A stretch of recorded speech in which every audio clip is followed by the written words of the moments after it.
And we are live. Hey everybody, good to see you guys. Glad you could make it. Tonight's exciting because it's an open topic for anything really. And I thought this would be a perfect opportunity for people to come in and present whatever they believe in.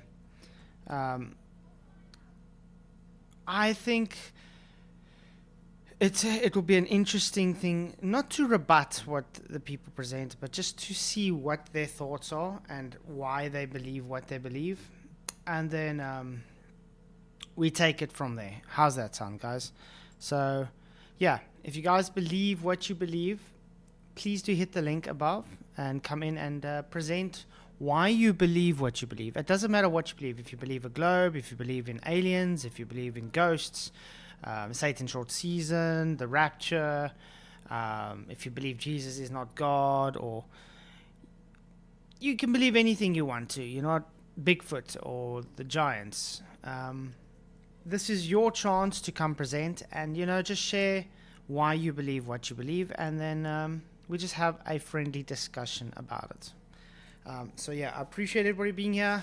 You guys rock. Please do hit the likes and share the show. Really appreciate you. Roger is here, but he went to his car as far as I know. Good to see you guys. We have Roger Ledwell in the house. Thank you very much. Michael Kahn, thank you for coming. PJ Cruikshank, woohoo. And then we've got SKS as well. And Glenn Selsh, thank you for coming. Please do me a favor and just hit that like I said. What's up, PJ? What's up, Roger? Good to see you guys. Yo. Yo. I will shout out Roger's membership when he's back. I'm here. Oh, there we go. Thank you, Roger, for your membership gift. I really appreciate it, man. No problem. And I believe in the Jolly Green Giant because I saw him on a can. Oh, that's interesting. I know. He's on a can. Jolly Green Giant. You never heard of him? Mm-hmm. Is that in America? We have. Is that a Gaviscon bottle? Yeah. I wanted to say. Got some. Yeah. Gaviscon. Had a bit of heartburn. Yeah. I want to say it looks exactly like a Gaviscon bottle. Oh, yeah, man. It is that. Yeah. So do you guys have anything really that you believe in that you think is important to talk about? It doesn't have to be specific. Anything. It can be anything. You know what I mean? Even if you believe you can only wear red socks for some odd reason. You know what I mean? Hey, Emma. Good to see you. I'm not that far gone yet. I don't Red Sox. I mean, are you a Boston fan? At the minute, I don't wear socks. I try to get my feet get as much air as possible with this skin condition, so I don't wear socks at the minute. So has the swelling gone down, PJ? Yeah, span's a lot better. It's just the skin condition I'm more worried about, Yeah. But it seems to be lightening up, but it's still there. It's still there. But I'll have to go back to the doctors. They've run out the cream and that and see what they've got to say. I'm asking them to do a skin biopsy if they can, just to rule out other things. You know what I mean? Yeah. Michael Kahn says, "I believe in Chuck Norris." Yo, I believe in Chuck too. Especially in the 80s. Everybody believed in Chuck. There's so many Chuck Norris. Except when he got beaten by Bruce, and which one was it? Enter the Dragon. Enter the Dragon, yeah. Hey, Tara, good to see you too. But I mean, everybody believes in Chuck Norris, man. Oh, of course. Yeah. Especially Chuck Norris is the original manly beard, isn't he? Yeah. And he's a ginger too. Yeah, I mean, I remember watching Chuck Norris as a kid and thinking, like, karate, fantastic, love it, but beard, horrible. Because when I was a kid, beards were uncool, but now beards they are cool. Yeah. They are cool, yeah. Yeah, you used to be like seen as like a daddy. Kind of dad if you had a beard. If you had a mustache, you were like a cool guy. You know what I mean? Now it's like the bigger the beard, the more manly you are. Yeah. No, I can't. That's it. The thing is, beards irritate me Especially after a while. Hebrew roots. Yeah. Beards irritate me after a while. My wife hates a beard, so. Me too. Even a little bit of stubble irritates me. 3 days of stubble, I'll have to take it off after 3 days at least, Mm-hmm. But that's interesting. Why do a lot of like the Hebrew roots people believe you need to grow a beard to be spiritual? I have no idea. I don't know. I have no idea, but I've really no idea. Because there's nowhere in scripture which talks about you need to grow a beard to be spiritual. Have to have a beard. No, of course not. I know It dudes talks that about can't grow beards. grey hairs as in wisdom, stuff like that. But no, talking about having to have a beard, I don't think it does that. Mm-hmm. You know, I know people who've never shaved and never can grow beards, dude. I know guys that never can. They have baby faces. I couldn't. Yeah, wait my to start. brother, he like takes 5 months to grow a bumfloss moustache. I mean, it takes me a day, and I have a bush. Yeah, I remember being a kid and I can't wait to start shaving. I remember starting to shave and thinking, "Oh, I wish I never wish I didn't have to shave." Yeah. I saw my dad do it. I thought it would be cool to do, and I was like 12. I started. Yeah, man, I wish I could turn back the clock, and I would not do it again. Michael says they only had beards in biblical days because there was no Gillette. Yeah, Lob's like, They had to use that. They had to use a sharpened behemoth tooth, didn't they? yeah. And I hear the Lob, vibe. and Lob's like, Flats has a bush, something to tell us. Hey, Justin, incredible. Good to see you, man. Haven't seen you in a while. Ryan, what's up? Yeah, he just did. But Hey, yeah, cookies in the house. But yeah, it'd be interesting to see anybody want to come in and just present what they believe. Because the reason I was thinking this, like when we were like talking last night about the atomic bomb kind of thing, it just made me think it's interesting to see the different beliefs that people have in different things. And if someone has a belief in something, excuse me, hey, it'll be interesting to see what beliefs people have and why they actually believe that. Right. So, Well, I like to prove things more so when I'm presenting just more than a belief personally. That's the way I look at it. I keep my belief, try to keep them to myself until I can prove them, you know? Then like, oh, yeah, actually look at this. But yeah, there are certain inalienable proofs that there is definitely a God. That's my number one belief. oh yeah. I find it interesting. I find it interesting, like the people that do alien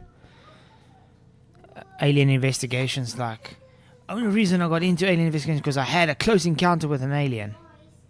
You know what I mean? It's like, and they never ever find aliens their whole life by trying to track down these aliens again.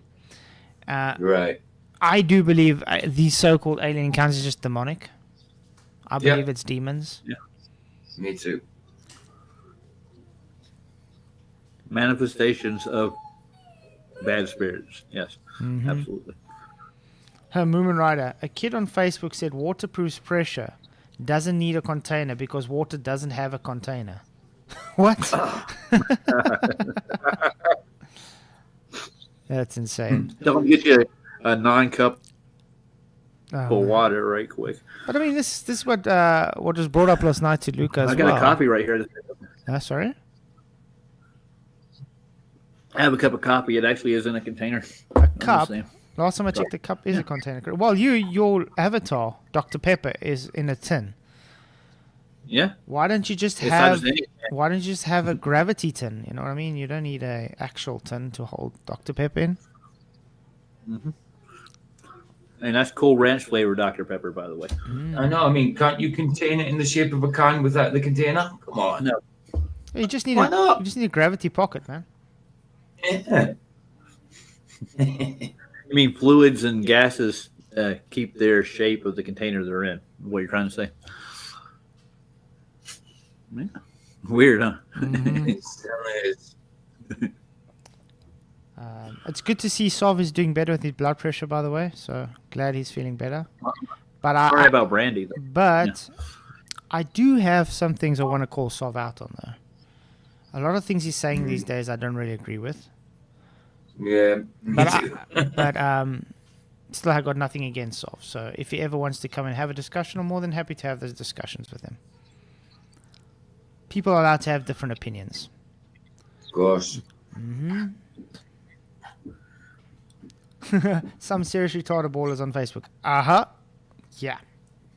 Actually, on the intervals.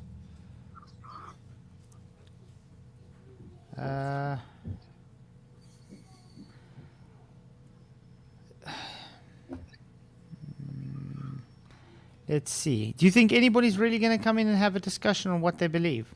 You guys in chat, do you guys have anything specific or weird that you believe in?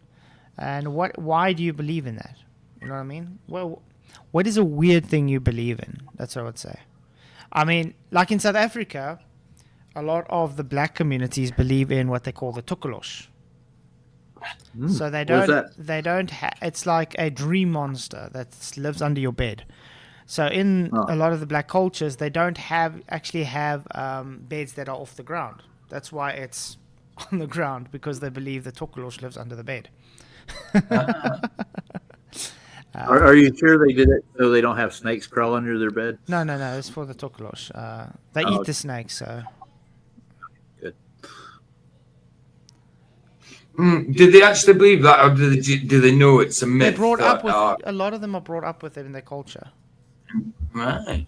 Remember, a lot of the communities, the black communities with history, have been brought up with like some gomas. You know what a sangoma is? Like a witch doctor. And right. They come up with these mythical, scary stories like the Tukolosh and stuff. So they automatically get indoctrinated to think like this thing is real. You know what I mean? Right. Well, we had Chupacabra here when I was growing up. The bloodsucker that preyed on goats, and the farmers were losing these goats to the Chupacabra. He would bite them in the back of the neck, suck the blood out. They found out it was actually a vampire bat that was doing it. But they still go with the legend of the Chupacabra.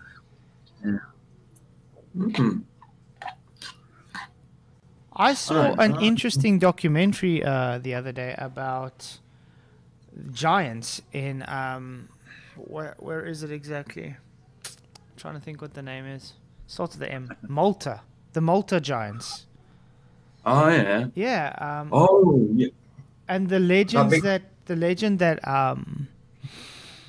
that surrounds the Malta giants, like where there was stories that is actually published in a lot of things like National Geographic and stuff, where there was a tour guide that discovered the cave and things, and he found some big skeletons and things in this cave, you know, like with elongated skulls, and they didn't have the cranium, you know, like when you're born as a child, you have, all humans have this in the skull. It's like a cranium in your skull that, you know, develops, so it crushes in so you can go out the womb. So you have that. Yeah, Fontanelle. Yeah, that one. So what happens is on these skulls, he didn't find any of them, and they were very big. And how the story went, eventually this is like, I think it was in the like 1700s or something, and it was a doctor that discovered this, and they started having what can I say, you know, tours for them and children. And one day there was a school there, and while they were doing this tour, there were some children there that found another passage that, you know, was marked off. They've never seen it. This guy also never explored it. And somehow those children, I don't know how much children was, convinced that guy to go with them down in that hole. And as they went through that, you know, that little labyrinth, a rock fell in and closed them in. Oh, no. And apparently, you know, they couldn't get out and nobody ever saw them again. But the only way they knew that they were missing was after the tour group was finished, they couldn't find the children and that guy. And what happened is they eventually, you know, tried searching. They couldn't find anything because a rock fell in there. No one knew about that tunnel because it was never marked in and there. No one found it before. But this, I'm just saying what the documentary thing was talking about. And it was saying later on they had other groups and stuff going, and they could hear like children crying and stuff, you know, underground, you know, in the passage, and they couldn't find, there's just nowhere there. They just couldn't find it. eventually some of those bones and things were taken into museum and was put up for investigation and things. And after posting all these things, the children missing and all that, they took it out of the newspapers, they took it out of the museum history, they took it out of everything. Even those bones that were there was taken for storage, quote unquote, because they had to refurbish the museum. And after the museum was refurbished, there was no mention of the children missing with the guy, no mention of the people hearing the children crying or something after that, no mention of the skulls, even the skulls were just missing. And then they had someone later on which started doing inquiry about this, and when they started doing inquiry about it, then all of a sudden, no, those bones were just in storage, they got no information, everything else, and they brought and said, no, it was just a type of elephant. A type of extinct elephant bone that they found. And anyway, there's a whole story about it, but it was very interesting. And I think it shows the Nephilim. You know what I mean? I do believe that the Nephilim were around, and they're trying to hide Noah's flood. Mm-hmm. I think I've heard this story. There was somebody who went looking for it, and they got lost in this cave. And they heard children, but they didn't see them. Yeah, it's quite interesting. Cool documentary. Yeah. But I mean, they bury a lot of stuff, dude. If they don't want you to know about it and they want to erase it from history, they will bury it. They try, and nobody asks questions. Yeah. And if you ask questions, you're a conspiracy nut. But yeah, I do believe that we might even still have giants today, but they just kind of hiding out. What's up, Charles? Good to see you, brother. Hey, Charles. My beard here. I knew he was going to do that. It just played. I got rid of mine. I had a beard. I had a beard this morning while I was playing PUBG, but you see, it's gone now. You grew a beard during watching a video game, playing a video game? I grow it overnight, man. Tomorrow, you like a chia pet? Look, if I don't shave for a week, or at least just make it look presentable, I'll look like a hobo. Wow. Now, that'd be cool to see with a beard, but I understand if the wife doesn't allow that. She doesn't like it. She's like, dude, if I shave my beard, it's like, get thee behind me, Satan. If I got a beard, don't kiss me. Yeah. Well, my wife's the opposite. If I get rid of my beard, I just have my mustache. Yeah, but then you have baby I look face. like Ned Flanders. Oh no, Oakley. My wife hates it if I have a mustache. No, I'm not allowed to have a mustache. But it's almost November, guys, so I'm probably gonna be hitting out the Movember. No shave. Yeah. Oh. The mustache for November. No, I scared my my youngest. I can't do it anymore. He literally got scared. Who are you? He was scared. The episode of The Simpsons where Ned Flanders is actually the devil. What? No. No, I haven't seen that one. Yeah, they did an episode where they reversed everything. Ned Flanders is a devil, and Mr. Burns is a saint, an angel almost. Oakley. So Charles, do you know anything? Because since you teach history and stuff, do you know anything about the Malta giants? The Malta giants. I've heard of that, but my world history knowledge is not great. I know a little bit here and there, but it sounds familiar to me, though. Yeah, because I was just discussing a documentary I watched the other day now, based on the Malta giants and how they try to cover up some of the bones and stuff they found. It's quite interesting. I definitely want to look more into it. Yes, I was watching. Now we do cover early the Americas, South and North America civilizations, and we're watching Machu Picchu, the Incas, where Pizarro had definitely took that over. But you watch Machu Picchu and you see physically two different rock layers and structures, and it's mind-blowing. Okay, because what's his name, Timothy Alberino went over there, and there's several archaeologists go over there, and they see these these monoliths that are cut with such precision. that it's impossible that some kind of thing could have done. There's no way. And then you see the Inca Empire build on top of those things, and it's like night and day. It's incredible. You should see it. Just looking at that short little, it was like a 3-minute clip on like a National Geographic type thing. It's the distinguishing giants put this together. They roamed the earth. The Bible's true. I agree. There's and there's so much, a lot of archaeological history that shows these mega structures, that it would be illogical for normal sized humans to build these things. Why would you spend so much time and effort to make those things? And it would be close to near impossible to do what that was created. Yes. You know what I mean? Back in the 80s, they theorized that aliens built them. You remember that? That's what Mm-hmm. Yeah. See, they want to push to aliens because then that pushes space and heliocentric nonsense. But the Bible's true because there was giants in the earth. And Enoch becomes justified and more proven because they talk about what they taught them. And just what they taught, like building and all this stuff, it's unbelievable. Like even the Easter Island, the rocks themselves, those stones are massive. Mm-hmm. And then you only seeing the head of Easter Island. Yeah, You're only seeing the head. Underground.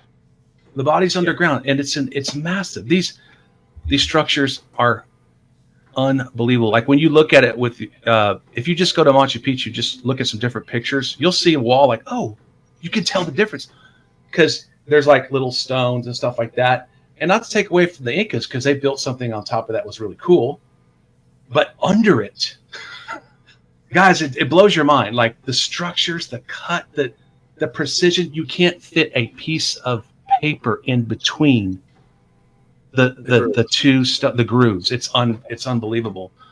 Mm-hmm. So, cheers, Michael. Have a great night. Sleep well, man. Yeah, the boss sleeps early at night, guys. He's old. I saw a documentary on Sardinia, and a lot of the red-headed giants that they found there, they were going into that, and it's all over the world. Like they could trace it back to Sardinia, off of Italy. There were giants there too. They're everywhere, dude. You can't get. They are. Well, like the Kandahar giants as well, the red-headed giants. Mm-hmm. You know what I mean? Mm-hmm. There's a lot of different. This is also what's weird. There's a lot of different types of giants, all scattered around the world, everywhere throughout history. And if you look at anything in today's worldview, they refuse to really talk about giants. They try and cover up as much as possible because if it had to come out, guys, giants are shown true. Guess what? Evolution is bunk. There is no such thing as evolution. Okay. Yeah. Flats. Yeah. Look up the search Love Lock Cave. They discovered 15-inch long sandals, unbelievable, like the giants, Native American inhabitants that went after them and into this cave. Check it out. You'll see. They have actual artifacts of giant clothing. Oh, yeah. And this is open. So that's a fascinating little story too, that, to be honest with you, like I'm all about history, I've been teaching it I'm in my fourth year right now, or fifth year. And what they taught, just some of the, if you look at the images of what they found, guys, it's incredible. Apparently these Native Americans gathered together and went after them because they were, eating them and stuff. So look at the bones. This is not like, oh, hey, look, this is public information. So it's not like I'm showing you anything out of the ordinary. You can go to this museum and they actually have these clothing that they're giants. Mm-hmm. And the Smithsonian is really good at let's look at this and then cover it up. We'll take care of this. Oh, we lost those giant coffins that we found. Yeah, it's been put in storage and now we can't find it anymore. That type of story. Yeah. It's usually exactly. Because I remember the giant footprints they find as well. Yes. I mean, look at that skull. Yep. Yeah. It's really fascinating. Yeah, actually, I just learned about this. I think just last year. That's what I was trying to say. Like just recently, I was like, wow, I did not know this. I've seen a lot of some of these are like I think manufactured too. There are a lot of there were a lot of hoaxes came out when a few of these skeletons. Yeah, of course there was. With the two men sitting next to the big bones. Yeah. It was like a skeleton, but they just took a bit like an overlay of two men and shrunk the men, or made the that's real. Yeah. And you know why they here's just my like a theory, and maybe you believe it or not. But my thing is they do that on purpose, so they can muddy the truth. Of course. And hide it. Like let's put this out here, let's put that in, and then we'll call them conspiracy theorists. Oh, that's nonsense. And pretty soon you don't know what. Look at this. Truth. They name things like this. See, they name things like this pseudo archaeology. You see, they won't go and name pseudoscience out as pseudoscience, but they'll go in archaeology that shows them wrong. Pseudoscience, pseudo archaeology. The debate will be still going on about evolution in the chat, like it's a thing. Well, if he believes in it, he can come in and actually present. They despise the Bible and the Word of God. Yeah, I agree. But like I said, he can come in. That's it. Prove it, and we'll debunk it. But like I said, he can come in and present why he believes evolution. You understand? Like I said, tonight people can come and present what they believe. I know evolution's bunk because even just the giant alone existence debunks evolution. The whole reason why they will never have giants being placed in mainstream. Mm-hmm. He said de-evolution is not a thing. So I don't know what de-evolution. If you don't have evolution to begin with, how do you have de-evolution? Mm-hmm. Evolution. Put the cart before the court, the cart. Sorry. Now, adaptations is something that there's mutations. I don't think Darwin could actually prove. Mutation, adaptations, Yeah, but you can't mutation, like evolution suggests that in evolution things get better. Mutations aren't always better, aren't always better for like whatever's mutated. Mm-hmm. So I was debating the guy in Discord over evolution. He said that there was this lake. It got a toxic spill in it, and one species of fish lived through it. That was the process of evolution. That was literally what he was saying. Like, that's nuts. Yeah. There was no species evolving to another species. Colonoscopy asks, yes, how do giants debunk evolution? He keeps saying it, but you can't explain why. It's very simple. Because evolution explains a linear line throughout primordial soup to where we are now. There is no in between for a giant. If there's a giant, it shows they have no links between because it shows they totally missed out on everything. If there's a giant, it shows we are not evolving, we would be devolving.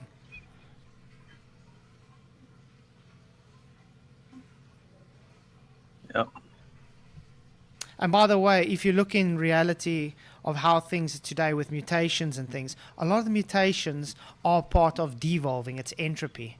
They just change to the mutation of the environment they live in. Why would, for instance, let's say a giraffe be seen as evolutionary trait if it's got so many issues based on evolution? Just doesn't make sense. Yeah, I didn't bring up evolution to start with. You and guys what would cause a cow? What would cause a cow to become a dolphin? Yeah.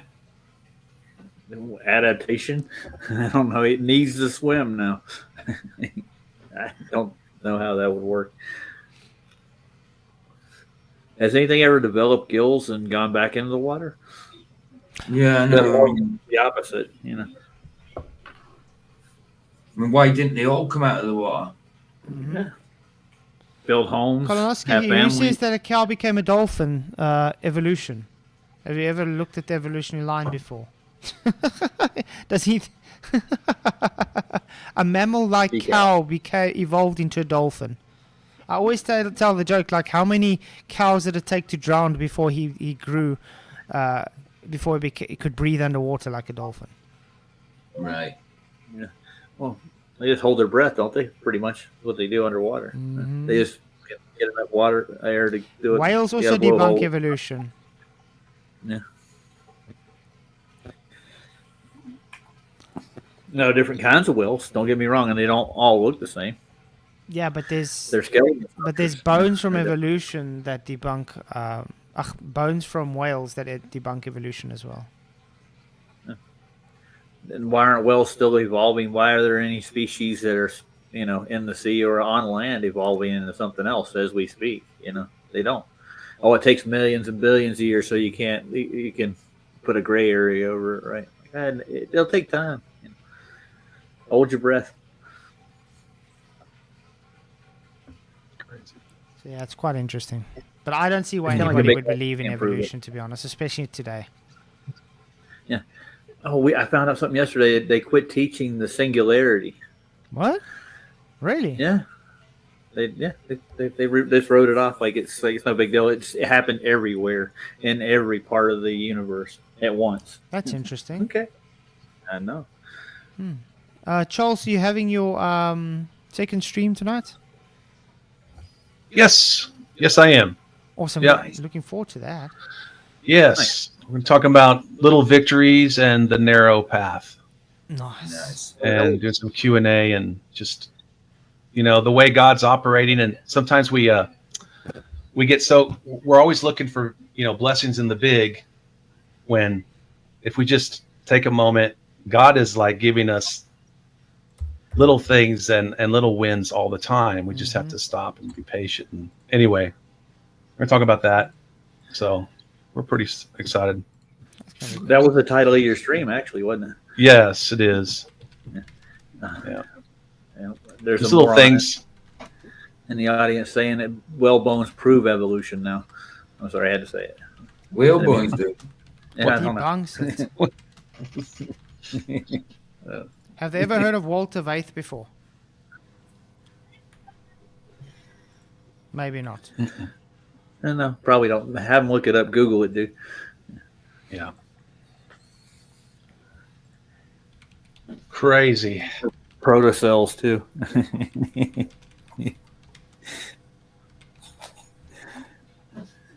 When it can develop its own information. I would love to see that. I mean, Walter Vaith was a zoologist, which presents many evidences why evolution is debunked just through whales alone. Oh, okay. Mm-hmm. Flatch, you're very knowledgeable. Mm-hmm. So he knows what he's talking about. Yeah. No, you're very knowledgeable too. Yes, you know that Darwin I wrote. hope so. Let's see. I can find something. Yeah. Let's see. It is International Archaeology Day today Oh, that's for interesting. all I you never knew history that. buffs. So that's Yeah. weird So we that we're were- talking about this kind of thing then. It is. It's on a Google search. I think it said that. Saying giraffes are proving evolution now. Yeah. Oh boy. Okay, just listen. Your great grandfather was a salamander. Well, if you take it far enough back, I mean, Kent Hovind's not right about a lot of things, but he's right that your great grandfather was a rock. If evolution is true, Well, the evolutionary process was that there was droughts and the giraffes had to eat from the leaves of higher up. They evolved their long necks over a long period of time. so why didn't the trees shorten instead?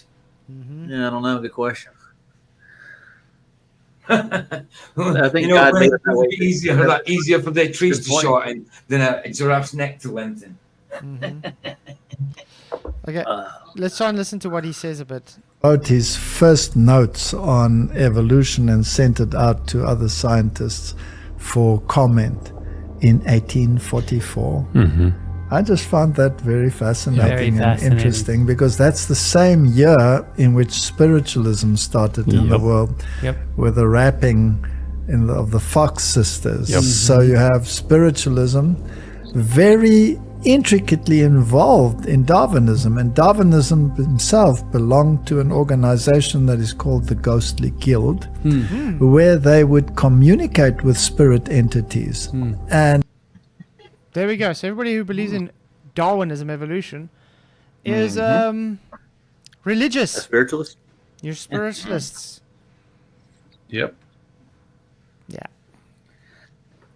They got to have something to replace God with. That's all it really is. You know, So- fill that empty void.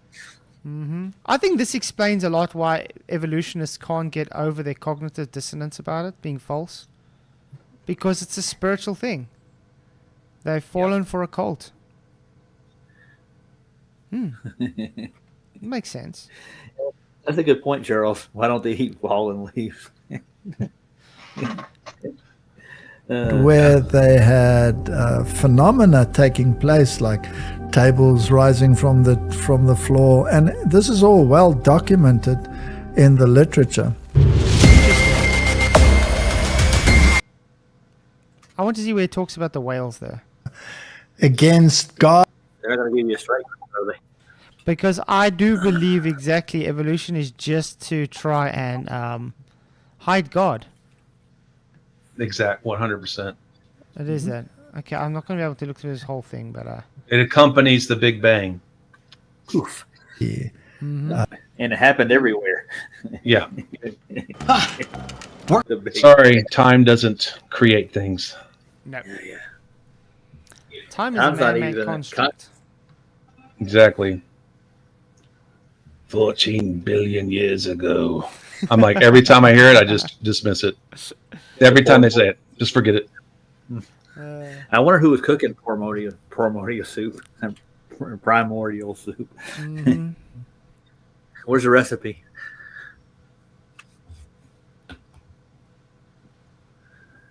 Yeah, it says then the Nephilim, you know, they mated with women and with other things. I forget the wording, but Creatures, just say creatures. creatures. Yeah, I know there's I was thinking of it some my time I can't remember, but yeah. So there's, you know, that would explain some certain things, I guess, some archaeological finds. But they hide it. They hide it, and there's plenty of evidence of that. Well, if you look at Greek mythology, why you get the Cyclops and the Minotaurs and things, there's a lot of mythology behind it where humans mated with mythical god kind of things, and that's how they got these. And that's the Nephilim people. That's why you can find this throughout history, through different cultures, because it's how the fallen angels were able to reproduce with people and with other animals and all these things, which created these gods, you can say, which were Nephilim. Yeah. Yep. And that's why Noah's flood had to happen. Yeah, the abominations were walking the earth. I want to know where the intermediate species are. Any linking species that they claim there would have to be, like even a fossil record or such, wouldn't there?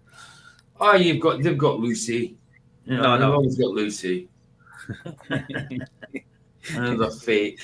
And they're all fake. What is it? They put like an ape's jawbone or an ape skull with a human jawbone or something like that. I mean, you can take it. You've seen them take a chicken before, and they can reassemble the chicken bones to make different kind of animals just by reassembling the chicken bones. You know what I mean? It's the same thing. Yeah. I do believe there were such things as dinosaurs, okay? Just not in the way they present it. And I do believe that those so-called dinosaurs didn't die billions of years ago.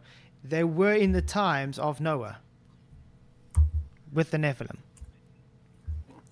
Yeah, that's an interesting. I go back and forth on that too. Like, I'm kind of like where you're at. So I do find that that's what I believe. Guys, have you? I mean, is this true? I don't. You know, I'm not sure, but I have heard that they've never found a full scaled skeleton of a dinosaur. No. Not that I don't think I've ever found a full one, no. No head of a T-Rex or. When I was just part bones. When I was busy doing my art and finishing my art major, we were commissioned to do some bones for the museum there, and obviously we had to make a fake one, so we made a fiberglass fake bone from another fiberglass fake bone. I worked on the femur. Okay. I didn't see any real You never bones saw there, a to be real honest. bone, did You know what I mean? Yeah. You never saw a real bone, did you, Les? No. Their excuses were they're all in storage because they're too brittle. They have to keep them preserved as much as possible. That's why they have all the fake ones out for everybody, to see. Can't let too much air get to them. Yeah. Yeah, Like, I gotta it take survived man's for word billions for of it. years, but it's not going to survive in a museum. The air conditioner kicks on. Whew, they're dust. Yeah. Roger, I just saw that disturbing can of Dr. Pepper cooler. It's not really disturbing. It's disgusting. You should try it. It's delicious. I hate ranch.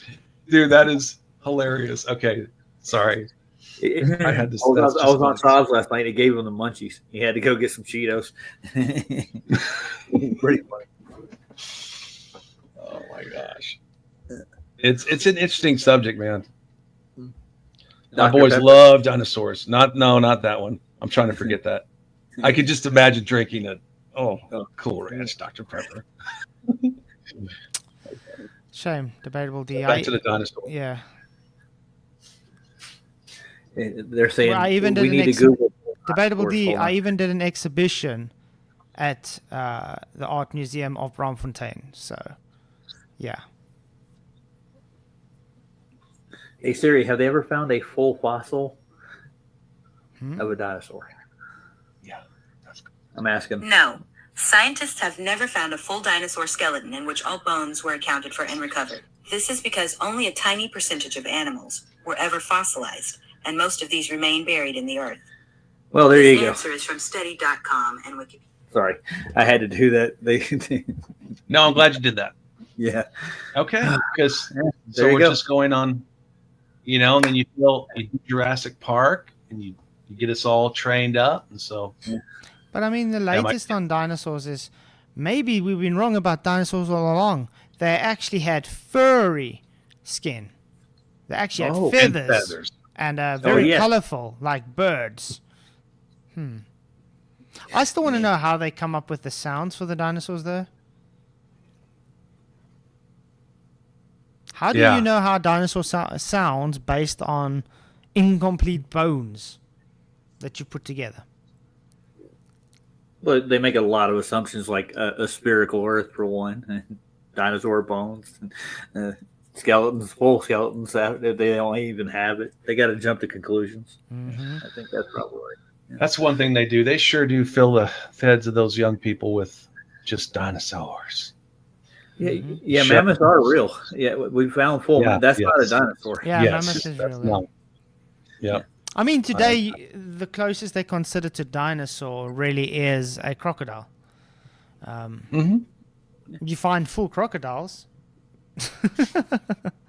but they're still In the alive. Amazon basin, the Amazon basin, they found like huge, gigantic pythons over 40 feet long. It's like, that's as close to a dinosaur as I could think of anything that would be. Yeah. Now, you knew I was going to go here, but dragons. Dragons. The Chinese calendar has all animals, and we're supposed to believe that dragons are not. So Yeah, well, exactly. I mean, that one. it talks about dragons in the Bible, doesn't it? So, Leviathan was a dragon, like a sea Unicorns. dragon, right? Unicorns, sea dragon, dragons. yeah. Yes, I do believe there's still dragons out there. I think just the Okay. dragon at the moment is locked up. Just waiting to Okay. come out. Okay. Yeah, I'm kind of there too with that. Because the Bible kind of makes it very clear they exist. And like I said, I think they did exist. That's why also, if you look in Genesis, I believe this is why it was called the serpent. Because it was a certain Okay. type of mythical serpent, not a snake. You know what I mean? Right, which they Yeah, so I gotcha. think the snake is just was created, but maybe something happened that God took that just kind of explains it as a snake. Right. But I wouldn't say the serpent became a snake. I'd say that there were snakes already created. Interesting. Cool. Komodo dragons are real. That's true, Wesley. Yes, Komodo dragons are real. My cat evolved from a dragon. Good one, Glenn. Hey, Eugene. I want to see a fire-breathing Komodo dragon as a cave somewhere. Oh, man. So anybody in chat, do you guys have anything very odd that you guys believe in that you would like to talk about?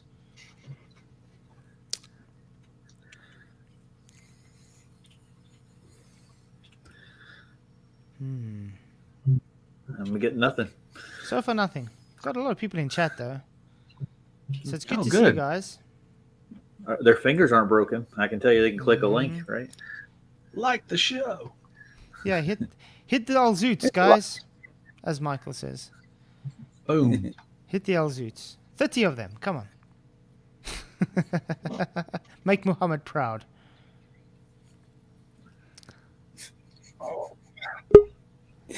Was Muhammad a real person, man? I would ask the question. That's the thing. I do. These days, I'm kind of thinking he was made up. But the more I look into it, I think he was a real person that they just made more than he was. They ad-libbed the stories for the most part, yeah. Yeah. What's up, Luca? Hello. So, wait, Hello. I just got here. Who are you talking about? Anything you believe in, and why you believe in it. You said they made him up or something? Muhammad. They ad-libbed? Oh, it was a question. Muhammad. Yeah. You think they made up Muhammad? I think he did exist. They just made him more than he was actually to be. Oh, You know, I see. kind He's of- not. He's not in the Bible. He's not in the Bible like they say he is. Nope. I've never read anything about Muhammad in the Bible anywhere. No. kind of supersized him. Supersize the Muhammad. Mm-hmm. Add a little garnish. Closest possible in the Bible you'll get to Muhammad is Ishmael. That's it. No, Colonoscopy, it's not a topicless show. It's literally very clear. Whatever you believe in, it doesn't matter what, come in and present it so we can understand why you believe in it. That's it. That means anything. It's a literal topic on what you believe in. If you believe in that only people should have left hands, come and explain why you believe that. You believe in only people in North America are allowed to wear socks, come and believe, It doesn't matter. There's a topic. The topic is whatever you believe in, come present to us why you believe in it so we can have a discussion about it. That's all. That's the topic. Doesn't mean there's no topic. It just means you are too scared to come present your belief. If that's what he thinks about your stream, why is he here? Why has he got a spanner? You know what I mean? And why is he here? If he thinks that about your stream, it's just another topic, just to keep things meandering along. If it's that boring to you, don't be here. I mean, Flats has even been nice enough to give you a spanner, and you still act like a knob. What did you want? What? So, the Muhammad's in the Quran, right? That's Yes. all. Yes, only in the Quran, yes. Yeah, not yeah. I agree that he's in the Quran, not in the Bible. Okay.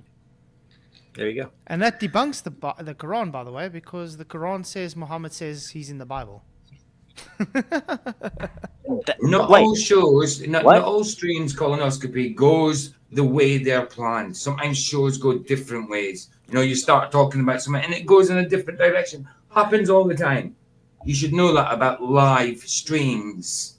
They're live. People say different things. People go in different directions sometimes. Mm-hmm. Make it more interesting, I think, personally. Let me actually read what the topic is for these guys, because they've obviously gone. First of all, my thumbnail says I'm all ears, correct? Yeah. Why are you all ears? Let's talk about that for a second. Yeah, why am I all ears? You sound like good mythical morning. Let's talk about that. And let's see. Flat Earth versus globe. What does the Bible really say? I'm all ears. Live discussion. There you got it.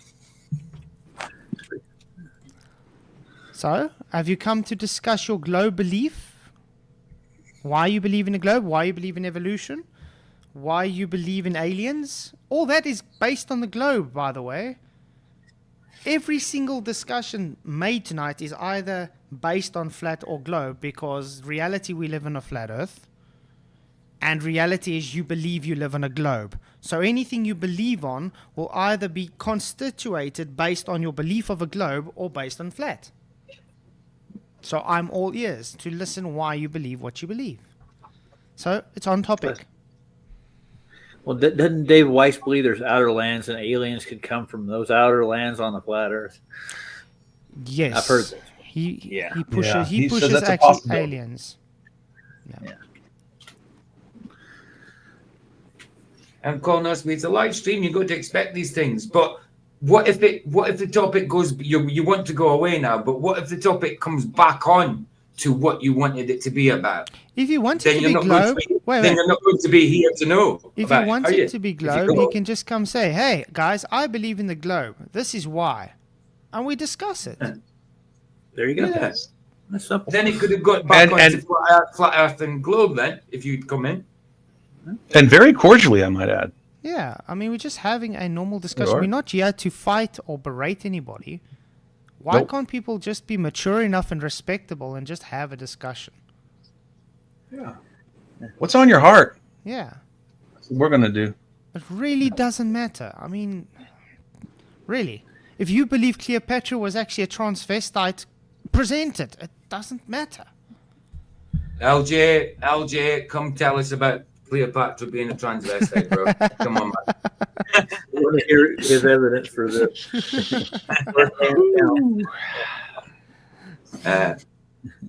LJ is cool, man. Love him. He'll be next waxing it up now. But yeah, the Bible is very clear, guys. The Earth is not a globe; it's flat. It's a stationary enclosed plane. So, there we go. That's right. So on the topic you wanted, Yep. the Bible is very clear. Joshua 10 was the big one for me. That was the Sun stands still. The moment. yep. Sun that was- stands that was still one of the over bigger ones. Gideon. And what's the other one? I always forget the other name. Oh, we're watching that on PJ's now. Oh yeah. What's the What was the name? What's the name of that series? PJ? Oh, what last night? Yeah, David. Not David. Oh, but yes, House of David, second House of season. David. Yeah. So Yeah, they- we're wait. It was on Prime, and then they put it on a different channel. Now we have to pay for it. I'm waiting now. Oh, that makes sense why there's only 3 episodes so far then. Okay. Yeah, it's on the some thing new. is, I'm having to do it on the movie site because we don't get the second season in the UK on Prime till next year. So, like, if the movie sites mess up, guys, we'll be waiting another 2 years to get the 3rd season. It's a different platform that you have to get now. You have to get a membership to that. I was like, oh, come on. So, That's why I'm using the movie Wesley sites. says, I believe Luca is Batman. Never seen them in the same room. You see, that's a belief. There we go. there you go. Luca, Now we're are you talking. Batman? I mean, it's No. a silly, but it's a belief. I am not Batman.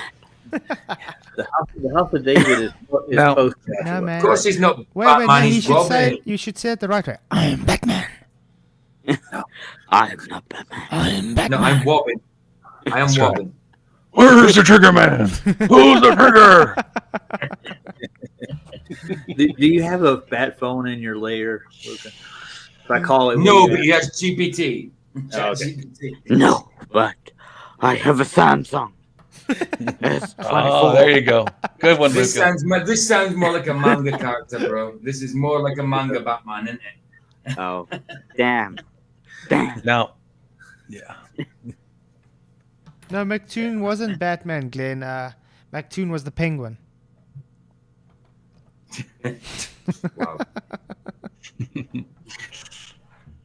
the greatest detective in the world. That's what Batman gets called. I don't think McToon is that. That's for sure. Yeah. The greatest bullcrapper in the world, yeah, but not detective. I used to love the old Batman movies. Actually, I think the way they've they've modernized the villains too much these days. Definitely. I love I actually like the Batman at the newest Batman, the one that Robert Pattinson did. Yeah, Yeah, look, when it I comes think to he the was good. I think he was cinematics good. of the modern Batman's brilliant. I love it. Mm. But when it comes to the villainization of the characters themselves, I think they've modernized the old villains too much. You know what I mean? I don't like Ben Affleck's version because Batman uses guns with his kind of version. Batman doesn't use guns, sort of thing. You know what I mean? But I do like Robert Pattinson's for some reason for a year one, because you've got to remember it's year one as he started out, sort of thing. So I do like it because it wasn't like the highest tech suit. It was more cobbled together, you know. So I kind of like it. The rest of them, it's all about gadgets, tech, and you know, it's not the old Batman. PJ, I love you. The 60s, I still love you, Adam West brother. Batman wasn't Batman either, but still, I like that as a kid. Has anybody ever seen the original made-for-TV movie, the Batman series? They Oh made yes, it was more like a comedy show. It was bad. I love that. My favorite's Christopher Nolan's 3 standalone ones. Those things That are was good. by far one of the. I do think, Well, I do think I the love most modern ones, Christian Bale's is the best. Yeah. But this Even puts though up, his voice is so annoying. but this brings up a thing. What is the best James Bond? Who was the best James Bond?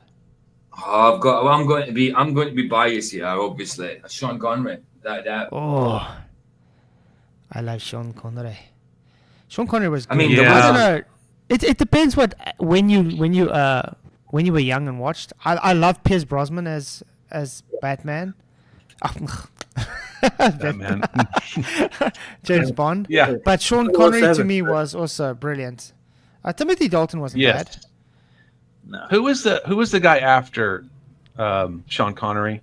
Roger Moore. Roger Moore. Roger Oh Moore. yeah, Roger Moore was also brilliant. And then Yeah. Timothy, and then Pierce. But I think Pierce Brosnan Then- is the most iconic out of them. If you have to ask everybody today, really, because like Golden Eye and things, I think no, that's where Sean- most people Sean is started the next. watching. Really, yeah. Look, if you look at the older generation, Sean Sean is Connery, the- yeah, Yeah, Sean is the original. So They Goldfinger. seem to always fit. They always seem to fit whenever time period they came out. You know, what I mean? They do a really good job of like, okay, Sean Connery's like the first one, and they all just kind of had their niche, you know, and Yeah. so Yeah. Well, anybody who's ever read the books are disappointed because he's not as he's a different kind of character in Ian Fleming's novels than he is portrayed in the movies. They changed his character pretty much. He's more maniacal. He's more he doesn't care. You might say he's disconnected from his character. They say it doesn't do the books justice for some reason. I don't know why. I've never read any of the books though.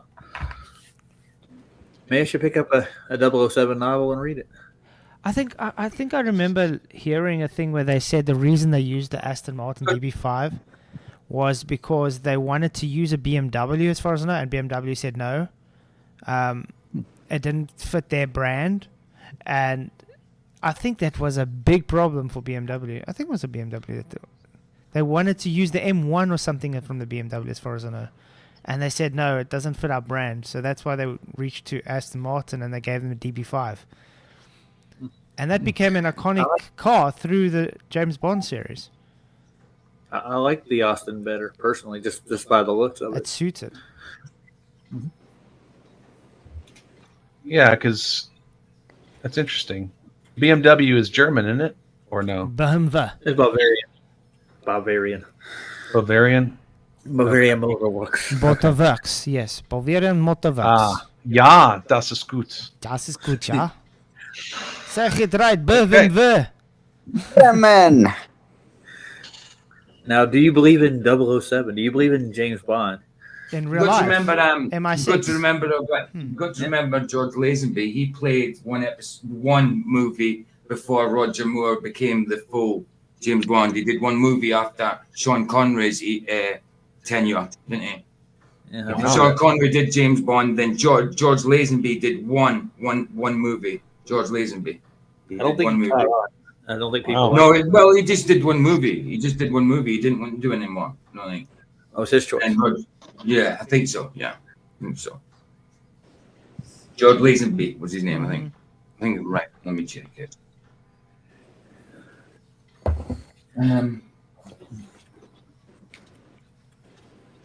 But yeah, MI6 does exist, just to let you guys know. It's just the way that people portray the secret agents in movies are not really like they are in real life.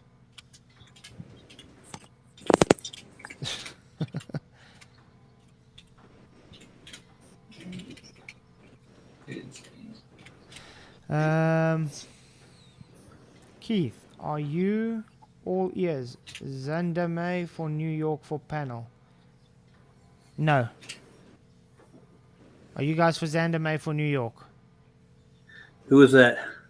Isn't he that Muslim guy that is trying to run? I think I could talk about. Yeah, I think not, probably not. No. Why would we be?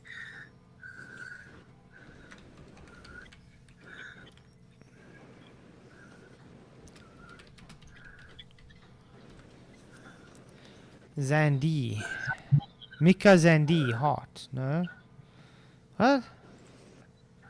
Zandame. Am I spelling it right? Zanda. I don't know. Oh, Zanda. Me. Zanda Lee. Xander May. Zanme. I don't get it. I don't find it. Sorry. Xander Me. Xander Lee. Isn't it Xander Lee?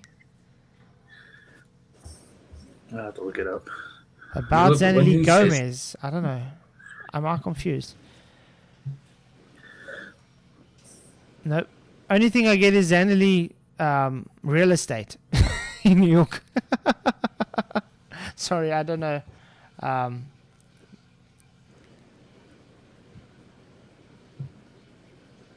don't know.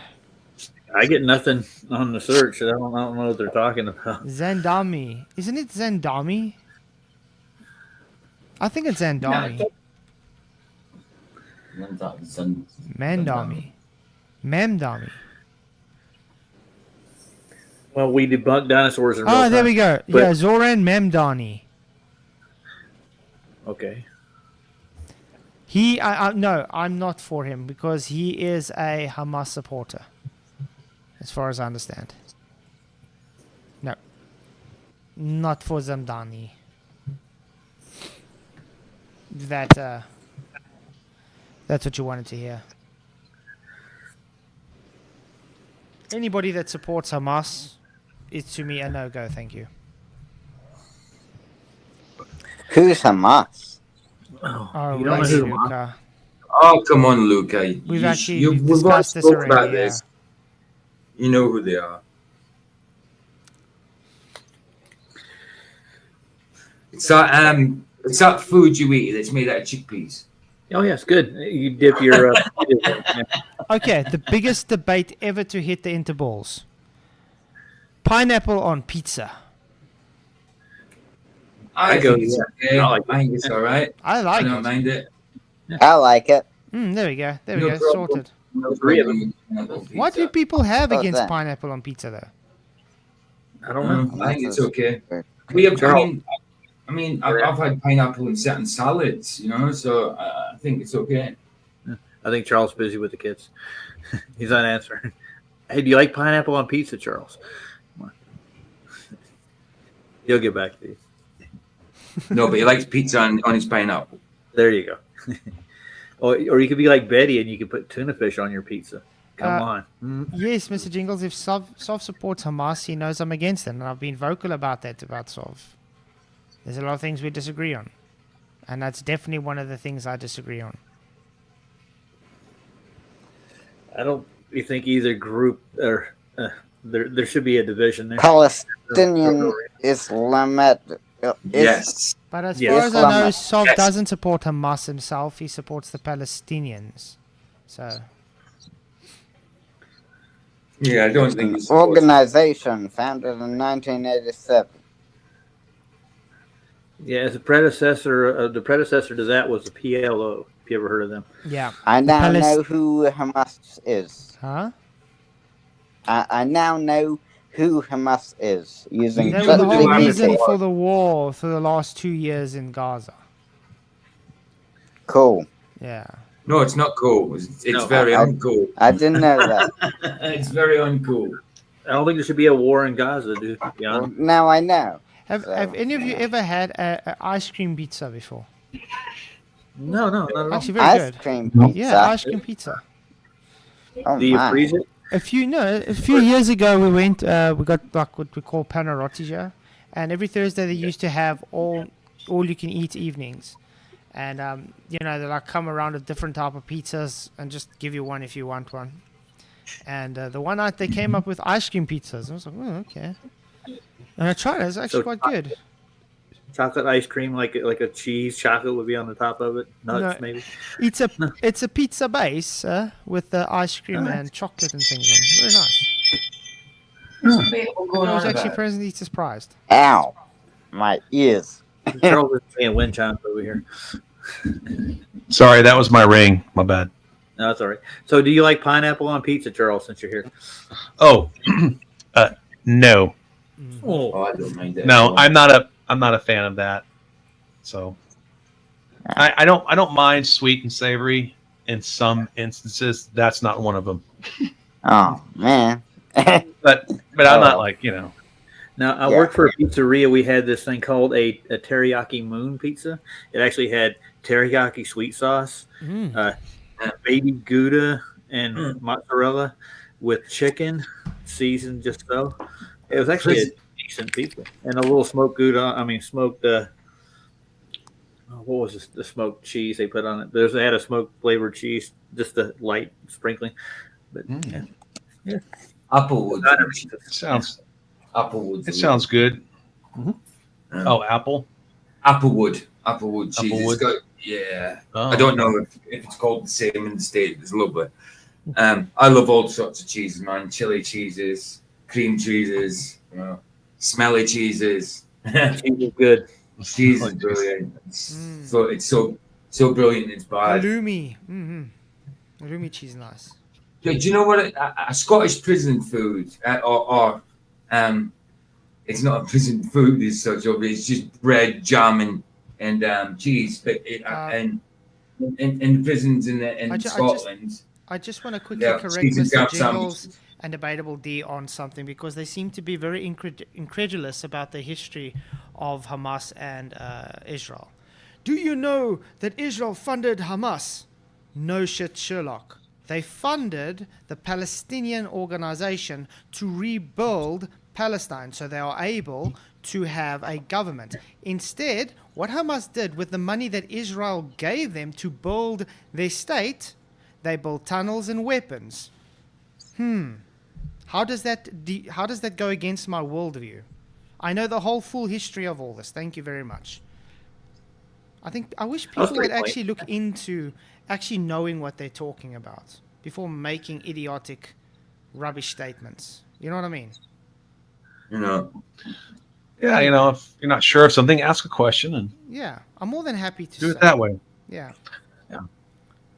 Oh, I was want to go into something else. We're back on the topic of evolution. Here in the States, you know what a mastodon is? We have tons of mastodon skeletons in museums here. Oh, that's interesting. Yeah, it is. And Flat Earth, Flat Water actually did a whole documentary on it. They're actually everywhere. They're found all over the Americas back in the day. They have tons of skeletons, but that's not evolution. What I find very interesting is whales travel thousands and thousands and thousands of miles through the ocean. Yeah. And never ever bump into curve. Well, they swim over the curve. It bends with the isobar. Yeah. That's obviously a joke. Well, That's what you were saying last the night. sound waves travels hundreds of kilometers without going into a curve, so that's quite interesting. So sound waves just jump out of the water because of the curve. Mm-hmm. And Lucas said isobars last night. That was his excuse for the Atmos bending around the globe. The Atmos bends with the Earth. We know about the isobars that you claim bend in the Atmos. You know. Justin, whales bump into curve when they grow legs and walk on land. Oh, that's how they evolved. It was the curve that did it. Yeah. Oh. Yes, debatable. I'm calling incredulous because you guys literally don't know the history of between Israel and Hamas. That's why.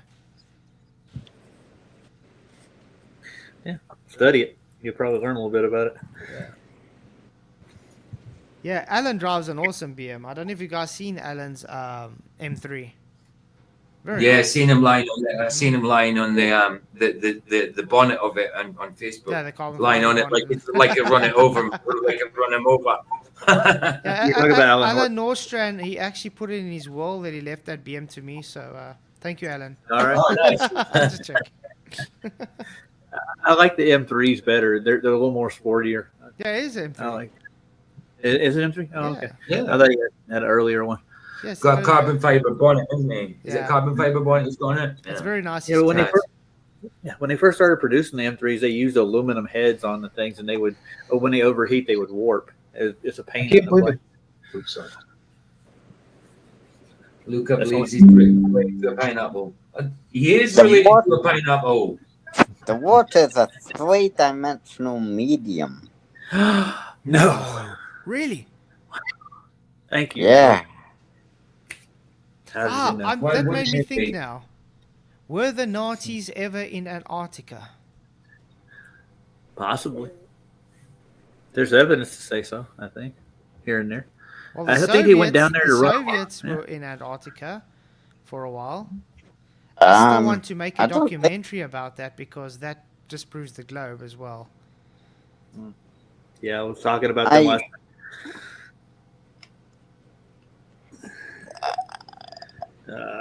Come on, Luca. It's there. Goodness. Germany did send one official expedition to Antarctica in 1938 to 1939, but there's no evidence of Nazi bases, hidden technology, or secret post-war operations there. Well, no, but Luca, where do you think all the people that get falsely assassinated, like Charlie Kirk, is hiding out? Come on. They're in the Nazi base under in Antarctica. You don't... Wait, hold on. Do you now believe he was falsely assassinated? I'm making a joke. I was being No, he's sarcastic, man. making the piss. Luca, he's being facetious. Yeah, but being sarcastic. Glass has his opinion on it. That's Glass, but he's making a joke. Yeah. I see debatable knows you better than yourself. Yeah. This He's an is why empath. Debatable won't actually come and debate about this with me. I know. Why call yourself debatable when you don't debate? Yeah. Except in chat. Isn't And that's he not even debating because you can't debate properly in chat. Yeah, Thomas. He's in South Africa, right? Yeah. Debatable. Thomas, Isaiah 40, Luke 3. Earth is made level and the glory of salvation of God is revealed. FE. 100% concur. That's the nature of water, isn't it? To begin with. Yeah. It's I heard it put this way: it's the most honest mirror on earth, water. That's a good way of putting it. Yeah, I know.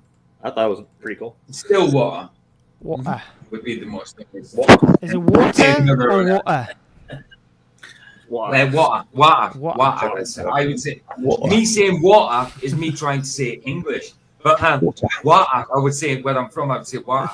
Water. We don't pronounce it. We don't pronounce it. Yes. Shane, I'm so happy about Italy implementing all these laws against Islam. I think it's brilliant. I think everybody should be going those same paths. Texas as well is doing this. They've also totally banned Sharia law in Texas. Nice. So Good. it's Yeah, they had to. They were about to get a big giant complex. Like, whoa. They had to shut that down quick. So it's good that people are starting to go out against Islam. And that's why I think it's very important that people should start talking more and more about Islam and the religion that it teaches. Because people are always under the false pretense that it's a peaceful religion. It's anything but peaceful, guys. If you know anything about Islam, you would literally not give it a second thought. Yeah, don't they kill all the infidels and let's have Sharia law? And, yeah, Roger, you're the worst of creatures if you didn't know that. Just because you are not, because you don't bow down to Muhammad. Debatable. What do you mean Flats won't admit to his hypocrisy and allow stuff on his channel? Well, just because they disagree on something doesn't mean they say he can't come on his channel. Why should he stop him coming on the channel? Hey, Alan, he just had his name. Yeah, he says, I heard someone putting pineapple on pizza. Italy would not allow this. I was going to say, talking about you. It was just talking about you in the bonnet. Yeah, he was in the other chat. He was in the vertical stream. Oh, I didn't know. Yeah. I didn't know. Yeah. I'm going to have Hawaiian pizza for dinner now. I think you guys talking about it. Portugal has just announced it's going to ban the burqa. Brilliant, Portugal. Keep it up. It's a good start. Flats and Janusz disagreed on a lot of things, but Janusz used to be here all the time. Does that mean to say, like, he doesn't come now, obviously, but does that mean to say that he's a hypocrite just because he has a different belief? I mean, we have a different belief when it comes to the earth, but he still has globers on here. Mm-hmm. I mean, is that hypocritical? No. Don't you find it odd that so many globers that literally just speak bad about me have spanners on my channel? Yeah, weird, huh? So hold on, you're saying Flats is hypocritical because he would say Sov is a pro-Palestine supporter, but you're a Hamas supporter. Well, are you a Hamas supporter? I said, okay, let me put it this way. Have you guys literally seen what Hamas has been doing to the Gazans after Israel had moved out of Gaza now? I haven't seen it, no. They're shooting them in front of everybody. They literally taking them in the streets and executing them in front of everybody just because those people don't agree with Hamas. Yeah, gotcha. So they're unpatriotic is what they're killing them for being traitors. Hey, debatable. So did I. When it comes to that same person, so did I. Just because I spoke to him didn't mean to say I didn't know that he was full of crap. He also had a lot of good knowledge, but he was full of crap when it came to that kind of thing. I mean, I called it from the start too. I just didn't say it publicly. Yeah, but I mean, that's the thing. We let him do his stuff, and we've warned him behind doors, to stop cursing God the whole time and everything. Yeah. And and that's why I spoke up against him. Eventually, it was like, enough is enough now. You're just not worrying about what you're doing. And look how childish he was when he came out to so-called debate this, and he got shown every time. His only answer was Max Egan. I know. And like say, we did it behind the scenes. We spoke about it behind the scenes. It wasn't like it was never addressed. Like the Bible says, go and talk to them in private first. Well, that's what we did. Yes. And it never worked with him, unfortunately. So it didn't. He had to get exposed live eventually. And that's why he doesn't come around anymore, guys. Well, he was going to expose us, wasn't he? But I don't know what for. He was going to expose us for being false Christians. Fake Christians. But anyway, let's move on to a more exciting and a positive thing in the show, because it doesn't really help fighting on who's doing this, who's doing that. Let's move on to positive things, guys. All right. Did anchovies evolve into sardines? My birthday is coming up soon. Oh, nice. How old are you turning? Super. Yeah. How old are you going to be? 27. Wow. Ooh, he's a young whippersnapper. Yeah. Still wet behind the ears. I feel that your bat wings are still kind of growing there, aren't they? It sounds like you're old enough now to accept Christ, Luca. Mm-hmm. When is the age you have to be to accept Christ? 1st of November. Luca's age. You have to be Luca's age. Oh, there you go. You have to just be Luca's age, whatever November age that is. Our time. Well, it's going to be 27 here soon. Right, I got it. 27 is a lucky number for you there, Luca. Mm-hmm. November the 1st is my birthday date. Oh. Yeah. Mine's November 8th. Oh, okay. You guys are close. Nice. That's nice. right. How old are you, Flatzoid? Me, I'm Ooh. turning 39 in April. Woo! That's an old man. No, he looks good. No, for he's not. 39. I'm still Yeah. young, No, man. he's I'm not. still young. Yeah. Oh yeah, he's young. My daughter's only a year older than him.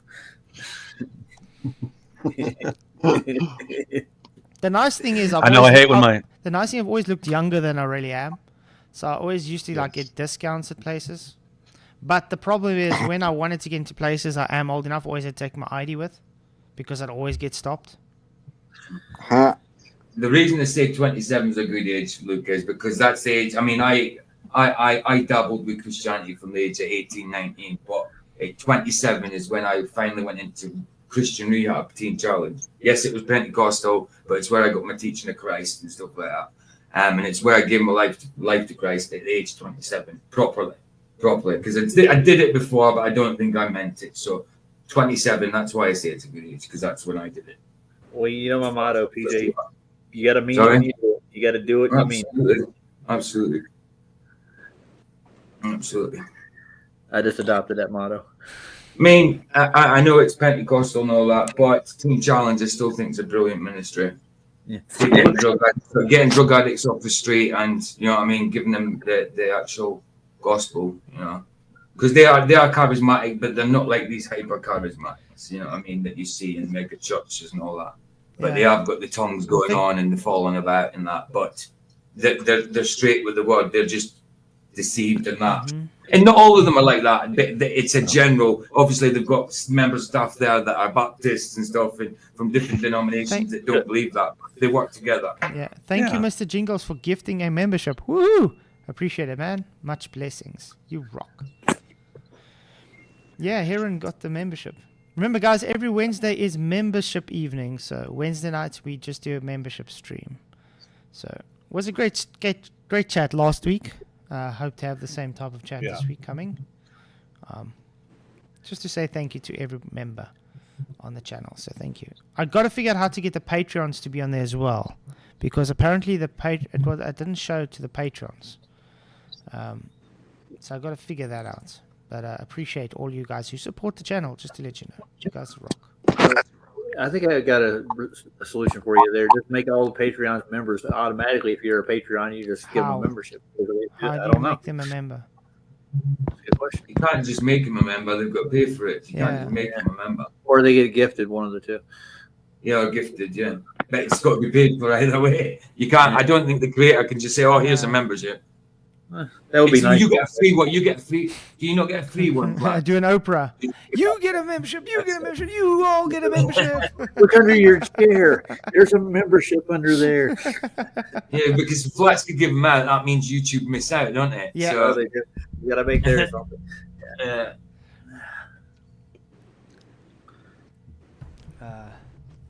And by the way, we're not hypocrites. We have a Glober on the panel right now. Just to let you guys know. Yeah. He's got wings. So Luca, when are you gonna change your avatar, man? Yeah. Yep. I mean, you're gonna become older now. You know, you're turning 27. Time for an upgrade. Luca, you know, proportionally, those just don't work. You know, if the Earth was flat, It is. Oh my gosh. It is. It's measured flat. satellite dishes would point in roughly the same direction. They do. I used to install them for a living. But they don't. They do. They No. really do. Yeah. It depends. Can I just say? It depends on your Can I location. just say though. Yeah, but I mean, they usually go about 20. Go ahead, PJ. Can I just say thank you to Justin? Justin, bless you, brother. He's just put something on my PayPal. I think he's done the same for you, Flats. Really? Think by what he said in chat. But thank you, tilt. Justin. Bless you, brother. Yeah. You're a star, bro. You're a star.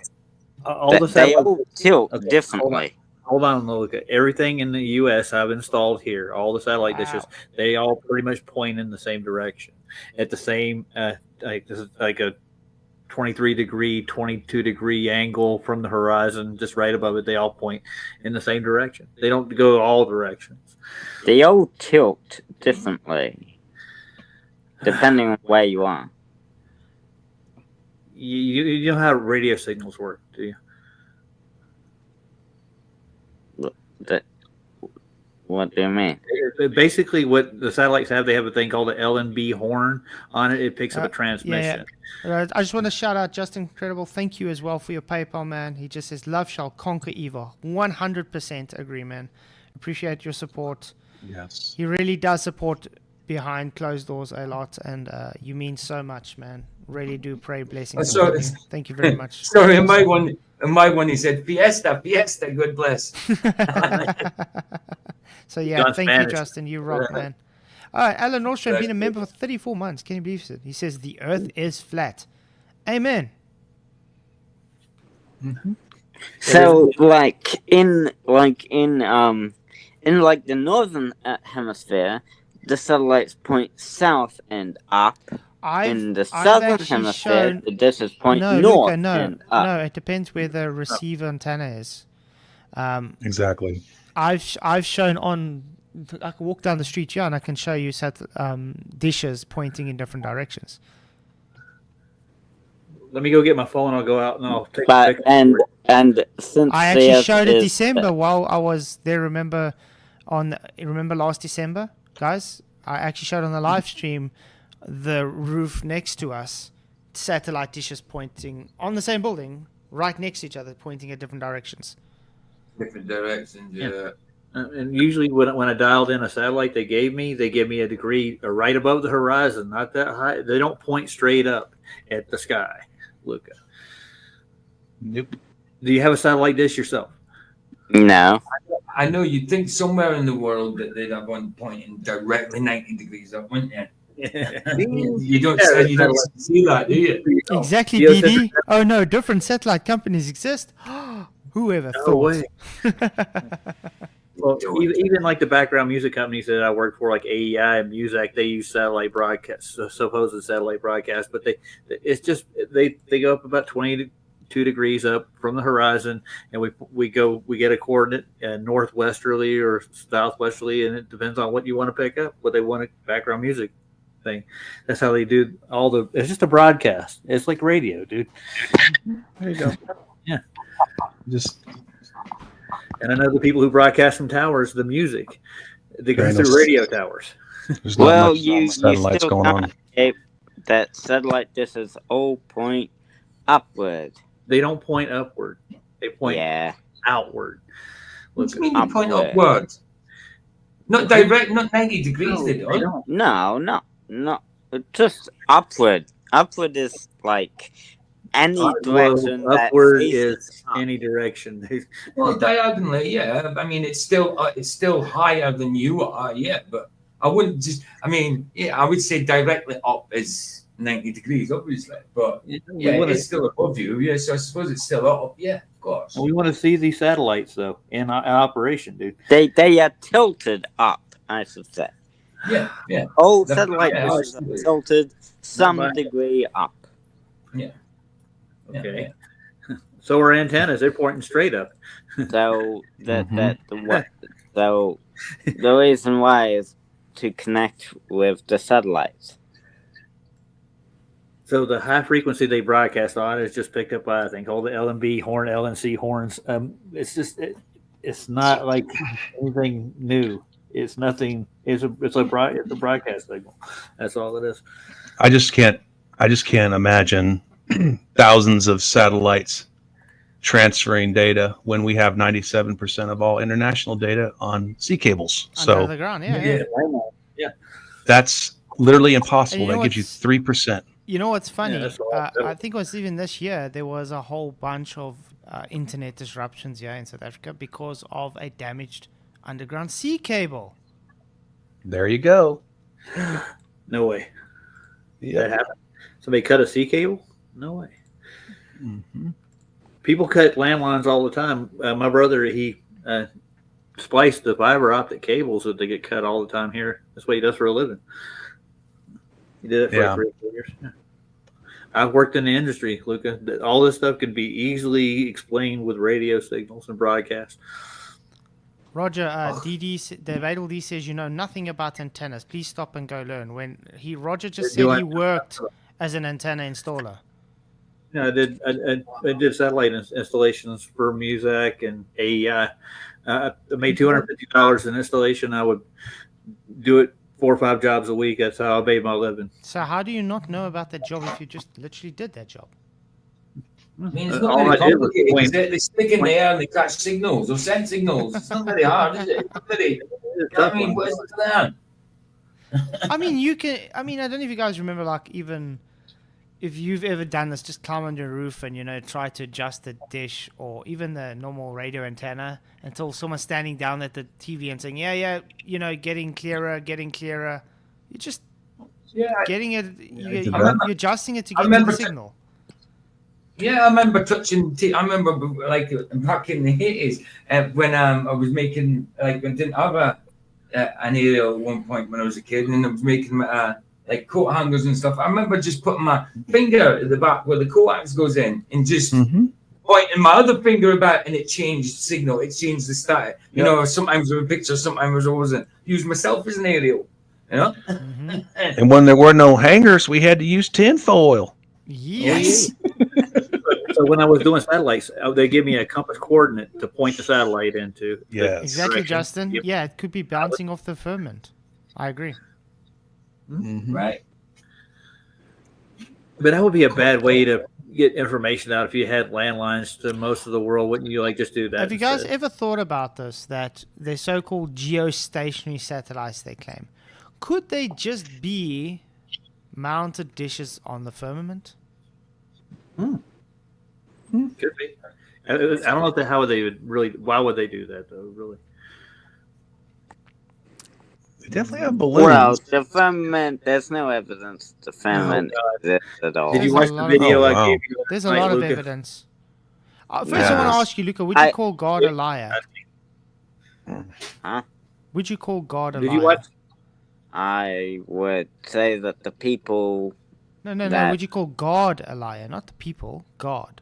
Why would I call? Why is that calling God a liar? No, I'm asking. Would you call God a liar? Well,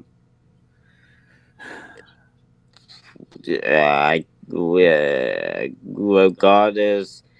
It depends on God's character, I guess. And God's character in the Bible? Well, do you know what God's character is? He cannot lie, correct? Well, God's character in the Bible may be different than God's character in real life. Who knows? I don't know. Wow. The person who created you actually can judge his character. Yeah. Wow, that is something. That is something, man. That's hard to. All we have is what people say about God. Really? You don't have his. No, what about the Word of God? That's inspired by God. That is the Word of God. It's inspired. It's just written in a book. We don't know if it was inspired by God, written. How do you know that? Oh, how do you know? Because you see what's written in it. It's written by people, not God. Right, by God.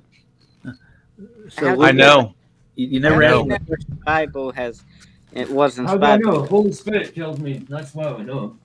So, Luca, you didn't answer my question. Did you watch the video and read those documents I sent you last night? I said, I saw.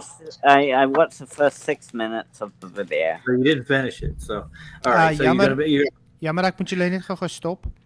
Justin vra dat ek asseblief in Afrikaans kan praat, want Luca verstaan nie Engels nie. So Luca. Hey.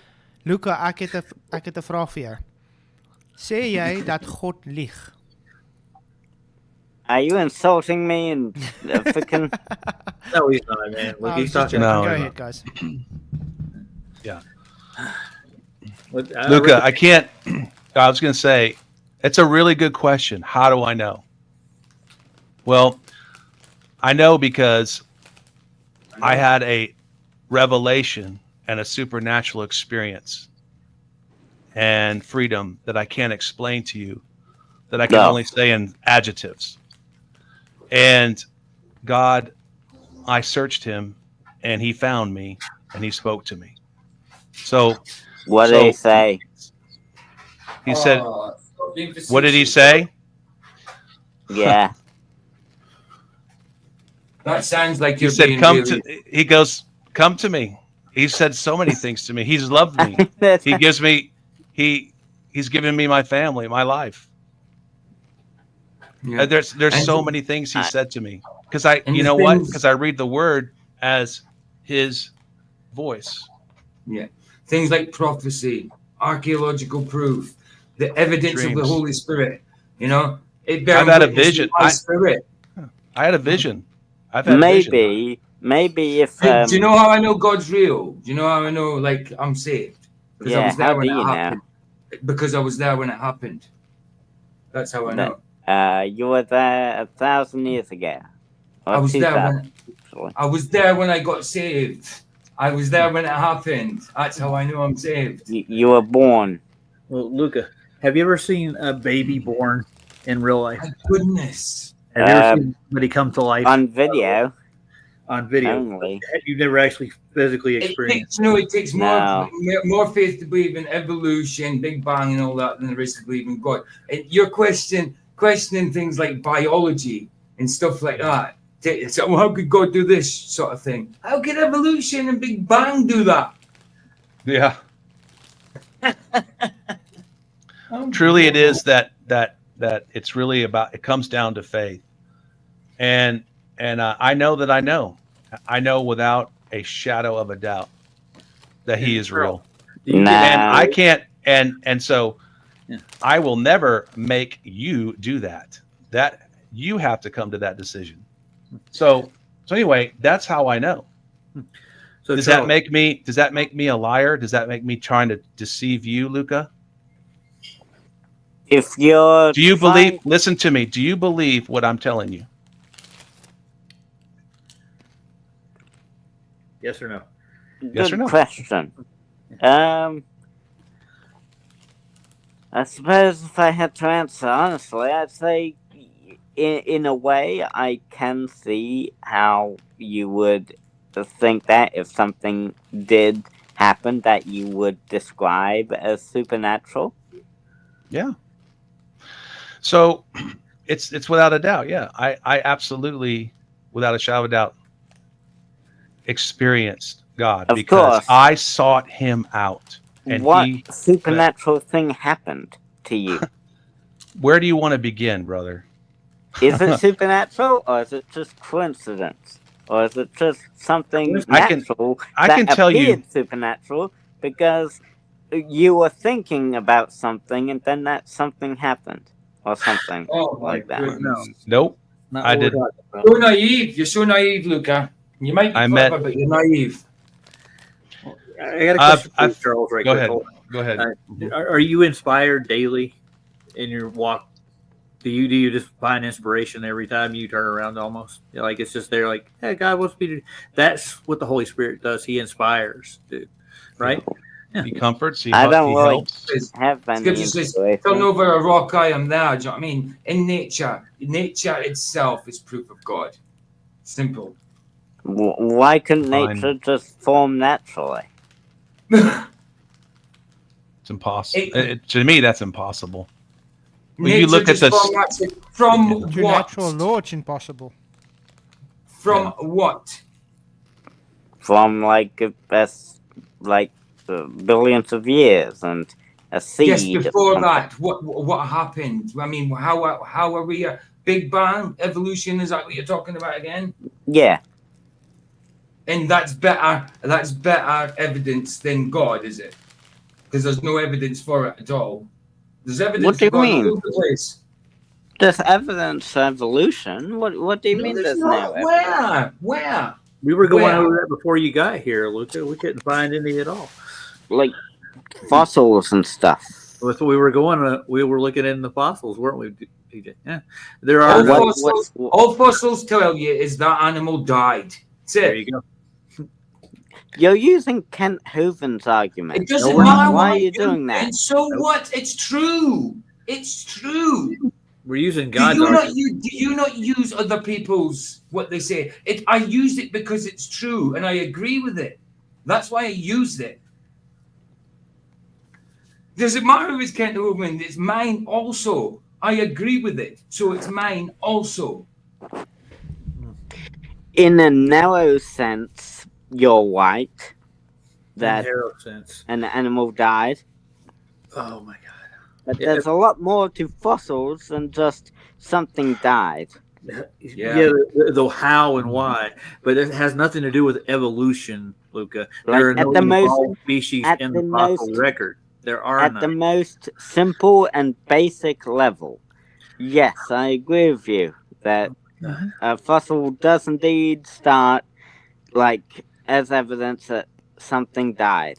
You can get Luca. You can get a fossil, something that's fossilized, that has just been fossilized. You know, that actually has a lot of pressure. That's been in a landslide last year. Yeah, it's the pressure. It's sediment pressure that causes fossilization. So it was, it's buried under conditions that allows it to remain, which can make it fossilize in a few months.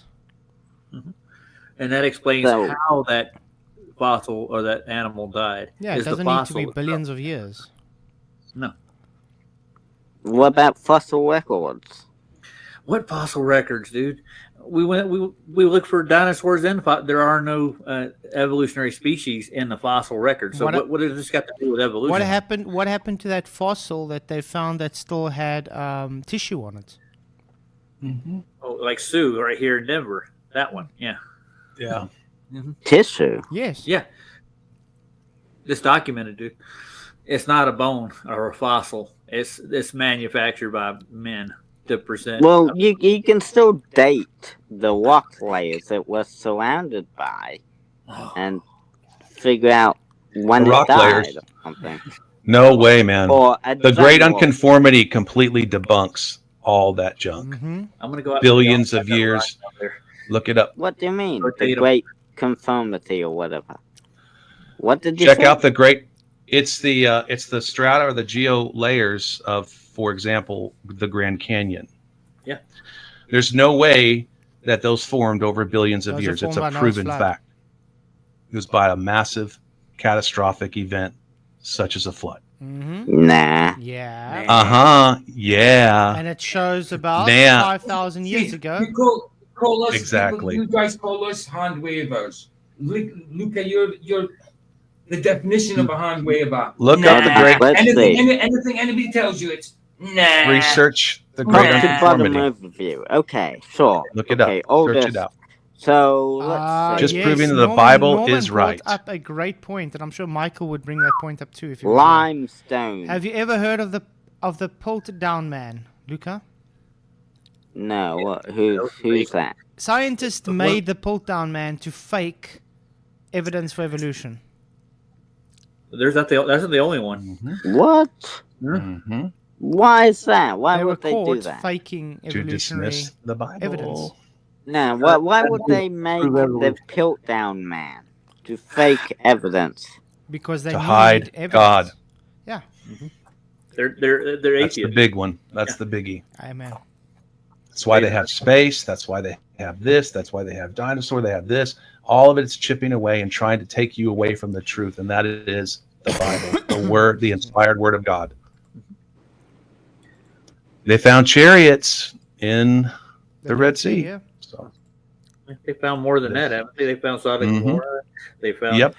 Speaking of this evidence, I actually was watching a show. It came out today. I don't know if you guys watch. It's a woman and a man that live in Nazareth, but they do a lot of archaeological evidence stuff. So they go do a lot of archaeological digging, and their whole channel's based on archaeology. Today they brought out a video where they're there in. It's just behind the Temple Mount in Jerusalem, where they found a secret chamber where they still have to try and excavate there. But anyway, on top of the secret chamber, there was a whole bunch of golden coins and a medallion dated to when Jesus was there. And, with the menorah and the shofar and the Torah scroll on and stuff. That already shows that, the Jews were there for 2,000 years or whatever. But what was interesting, when they went down into the tunnel, they found the place that a lot of the Israelites were hiding away in a cave when the Romans invaded to kill them. Okay. And to capture them and remove them from Jerusalem. But in this cave, they found, it looks like markings, almost like a calendar, where they scratched how many days they were hiding away there. Now, my question based on Satan's short season nonsense, if that was when Jesus returned, why were they hiding in a cave and documenting hiding in this cave? Exactly. Wow. It's more and proof. Mm-hmm. Hey, Wesley, how's it going? Hey, I have two topics for you. Hey, guys. Yes. All right, so this one I've struggled with a lot. You guys were asking Luca a good question about where did reality come from? What do you guys, when you think of God, well, most of you believe in God and He's eternal. So how do you ever struggle with where did God come from? No. Yeah, of course. I did when I was younger, not anymore. Yeah, Wesley, that kind of blows my mind when I think about that. To be honest with you, that's a mind blower. Yeah, I just learned to accept that God is uncreated. He is the Alpha and Omega. Yeah. He's the beginning and the end. So the thing that blows my mind more about this is, what if God didn't exist? Yeah. Well, I know, but that's the same reason you guys. It's unimaginable. Yeah, I know so atheists or people who believe in the Big Bang think the same exact way about reality or nature or creation, right? They believe that it is quote unquote eternal as well, right? Yeah. Well, that's it's Go ahead. See, I just think God has always been, but even when you say that in your own words, God has always been, it brings in time. It brings in time, even when you're saying always. So, it's hard to explain in human terms, isn't it? With the natural mind. When you try to think of it naturally, when you think of it, it's crazy. When you think of it naturally, it's the same problem I get. It doesn't make sense, but I can supernatural. I can sometimes freak myself out thinking about eternity as well. Mm-hmm. But time is a dimension of this universe, and if for those who believe in heaven, I don't know if time exists. It definitely doesn't exist in the same way we think about it, but it'll be interesting. But if you think about living for 5,000 years, and that's not even a dot or speck, that's a little bit psychotic thinking about it when I think really deep into it. Yeah, like I said, when you think of it naturally, it's a crazy thought. It's hard to wrap your mind around, but I guess falls into the supernatural and that comes from a carnal mind. So we're not going to be able to understand it. So but I think it would also be different if you understand. We've all probably been in God's presence before, and you felt in that time like almost as if time stands still. I've had instances where it's like, wow, 2-3 hours have passed, and I didn't realize. It felt to me like a minute. You know what I mean? 100%. Yep. Yeah, but you can feel that about other things. A lot of people feel that about other things. I agree with you, Flatzoid, but you can feel that about other things too. Mm-hmm. Oh, I guess when time flies when you're having fun. Mm-hmm. Yeah, that's true. But I would just caution anybody who, because I used to be like that. I used to say, well, where did the universe come from? But anybody can turn that and say the same thing about God too. Yeah, but but there are answers for that though, because the universe requires naturalism. So that means that it needs to fall under the natural laws, and naturalism is very specific. It cannot create itself. But where God comes in, because He's out of the universe, He's out of the natural laws He created, He can be self-created. Yeah, but what happens when we get outside of our universe? What's that got to do? I don't believe it. What's that got to do with? I don't. It doesn't follow the same laws outside of our universe. And at the beginning, time came into being. but They're saying time came into being at the Big Bang, right? So Yeah. the laws of physics didn't exist It did, the way because it's we know them naturalism. now. Naturalism has to abide by naturalistic laws. With God, In this universe, No, in this in current any- universe, yeah. no, the thing There is, is no universe. There's only heavens. God created the heavens and the earth. Yeah. That's all I know. Universe is a human construct that was created. And He the only- created the the only person- heavens and the earth. That's it. The only critter that quantified any kind of time is humans, dude. That's really where it comes from. No, God created time. What are you talking about? No, he did not quantify time. Oh, he didn't. So the first, when he says first and second day, he didn't quantify that. Well, he didn't give it a time, did he? He didn't. He didn't. He said He the does first. say for dates and times. Yeah. But Exactly. But here's my point. Did he give you a 12-hour day and a 12-hour night? He said, "Oh, there's 12 hours here." No. Yeah, he gave us the first day. What are you talking about? Yeah, but he didn't give you a But clock. Roger, He didn't give you numbers. Roger. But in Genesis, he does say he sets this for dates and times. So yes, Yeah. God did create time as a reference for us, but the construct of time, how as we know it, is man-made reference. How we divide it up? Yeah, how we divide it That's up. Yeah, of man-made. course. Yeah, BC and Anno Domini. Same thing with miles and feet. We did all that. There's nothing. There's nothing special What's about it. Luke We just talk- create it. What's Luke talking about in private? So literally every little thing debunks you in the end. What are you talking about? Talking about No. What's this gonna?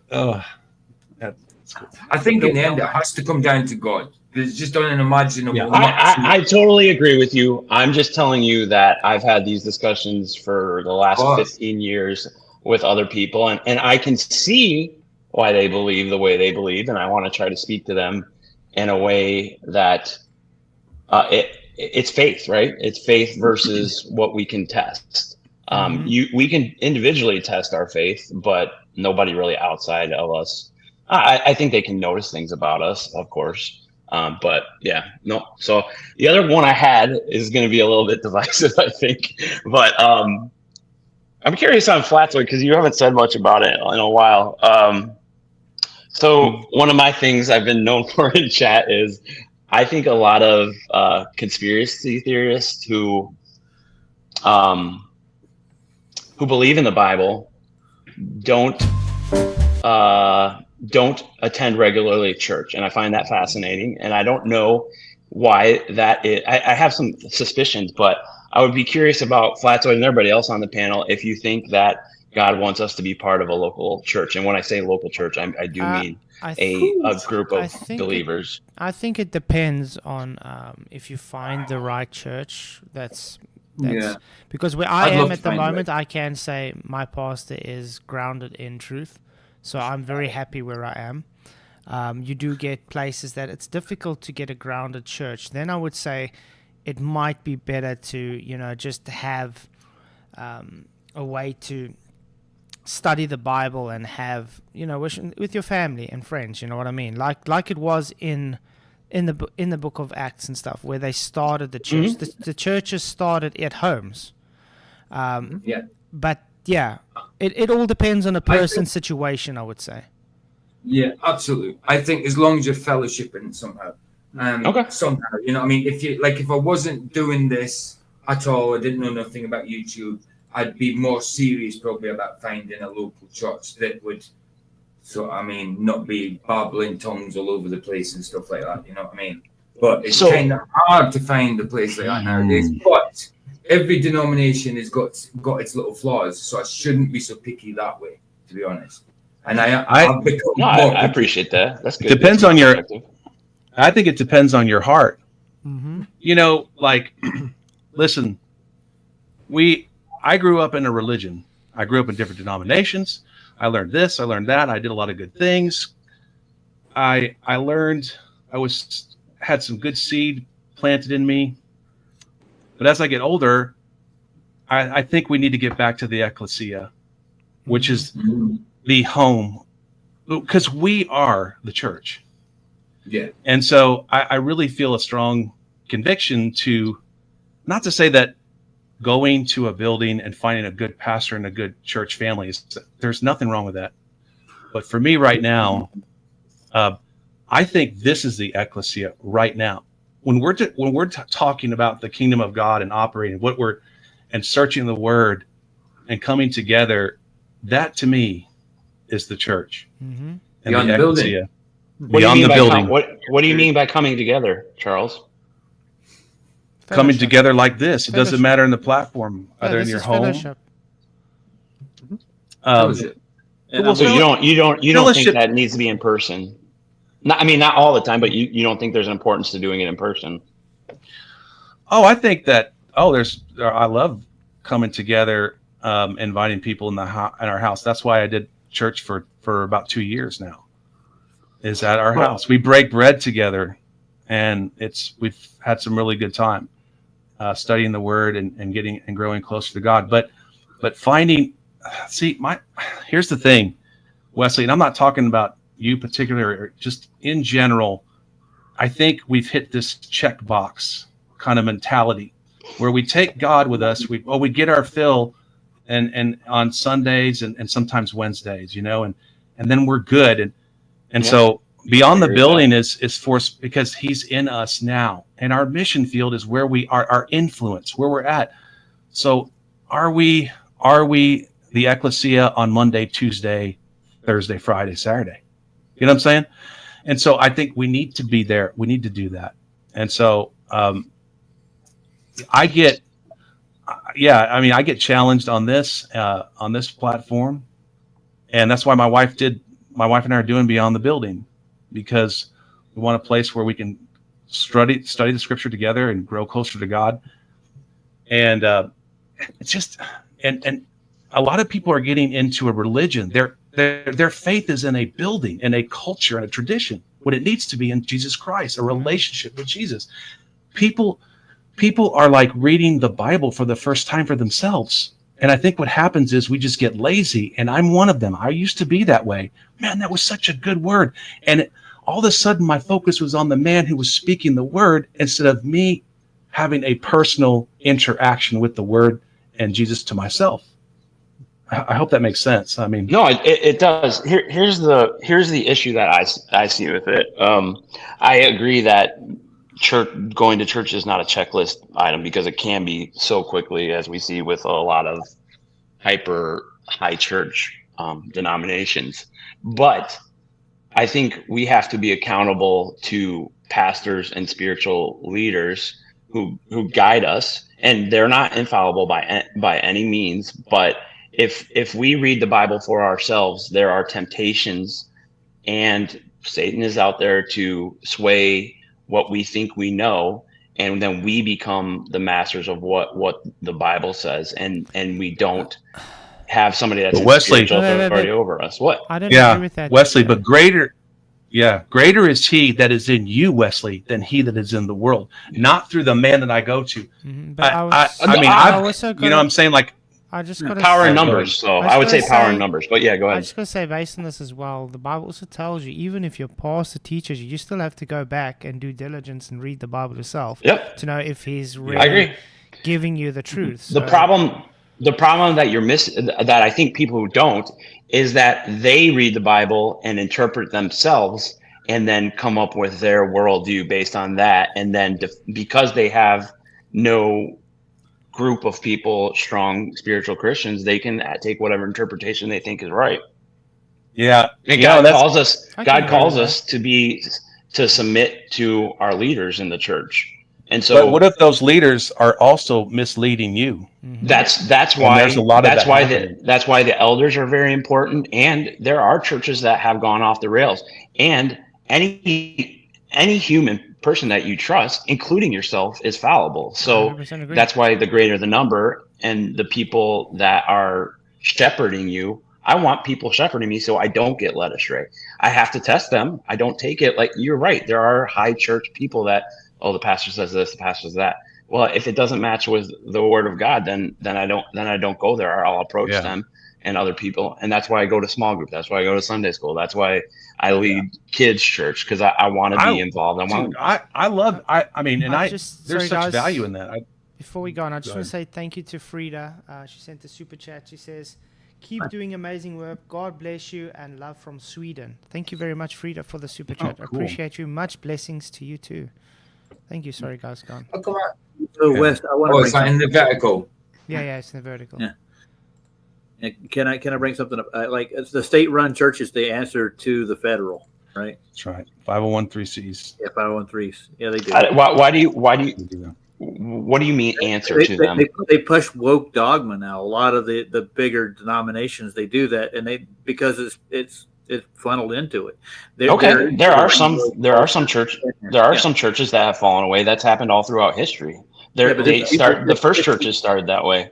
It's bigger than it has been before, dude. It's never been this big. I've been alive. So is that an excuse not to do what God asked us to do? Well, no, that's telling you that the church is corrupt now. And all churches. I don't believe all churches are. Not all churches, no. Okay. I agree with you. A lot of them, and I agree. Yeah.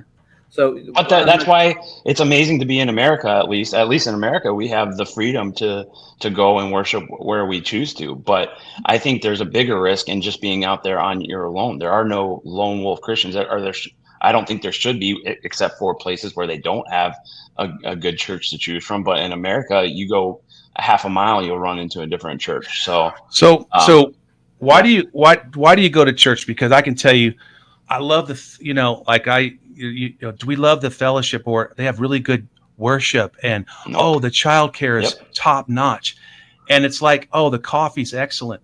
And so I think it gets a little bit muddied by this. I agree. I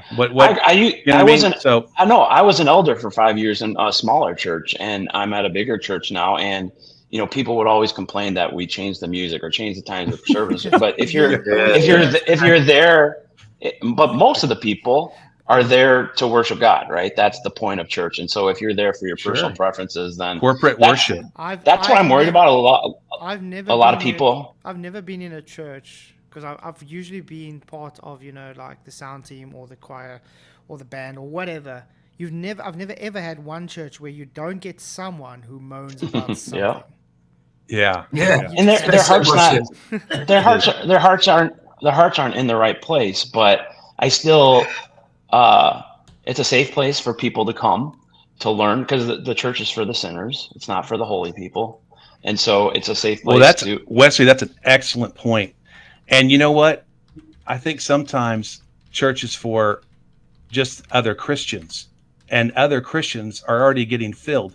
I've gone to church, I'm a pastor myself, and I've been to plenty of churches and been in leadership in churches. And I feel like we're not, for me, there's like this, I don't know, we're not fulfilling. I don't want to get stuck in this rut, this mediocrity. There's more to it than just, great worship and a good message.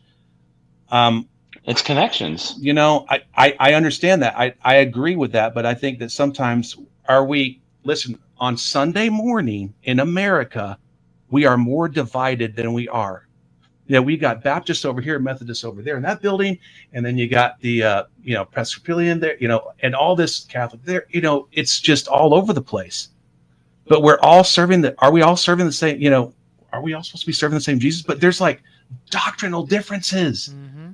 And that drives me crazy. And there's this cultish, and like I said, I know we always have to ground this in, this is not every church, but I will tell you 100%, Jesus is shaking up the church. The wheat is being separated from the chaff 100%.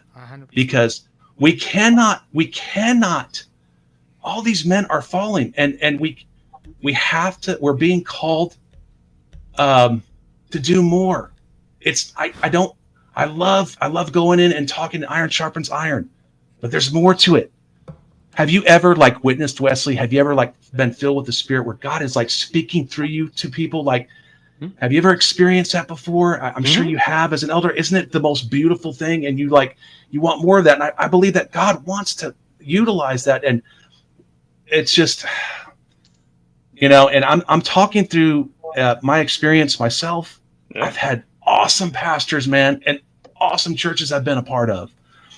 And, I just feel like God is kind of pulling us back to this, get out of the religion and get into relationship with me. Back to basics. Yeah. I feel like, I mean, I agree with you. That's your personal journey, but I would just like read the book, read it again, right? I know you've read it, but like read the book of Acts and all the crap that people were coming up with different ways to interpret the word. There were so many divisions in that church and in some areas where they said have nothing to do with them, right? Like this isn't anything new in my opinion. Yeah. It's been like this from day one, just because we're all sinners. And so I don't know. I'm wary of those people that are lone wolf Christians, because they can be easily swayed to believe different things or believe in their own personal interpretation. And so that's my 2 cents, and I'll get off soon, I agree. But I agree. I think it goes the other way too. Like institutionalized buildings that are not, that are just, listen, the board members, you know what board members do?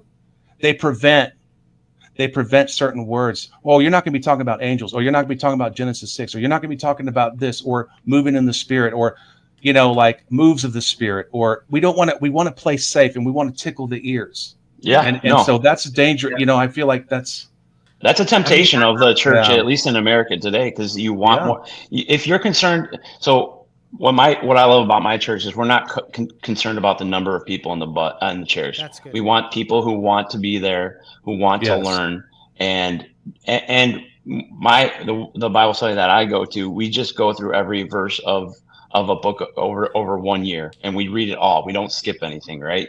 Because if you're skipping around, you can totally get into what you're saying, Charles. And I feel sorry that you had to go through that, because that's not fair. No. God, no. That was bro. You don't listen. My wife and I went through those things, so God can instruct us. You learn. No, you learn from trials. Yeah, things grow in the valleys, brother. Yep. So. Count it all blessing when you encounter various trials. So I understand like what you're saying about the lone wolf thing, because I have seen Christians that don't fellowship at all, and it's just them and God in the Bible, and that's it. And everything is a sin, everything is bad. They don't talk, they segregate themselves, and it's just about them and God, and they become so pious and self-righteous. Yeah, but I've seen unbelievable. So I do understand that. But too. you also get this from the people that just gullibly follow whatever the pastor teaches as well. So it goes both ways.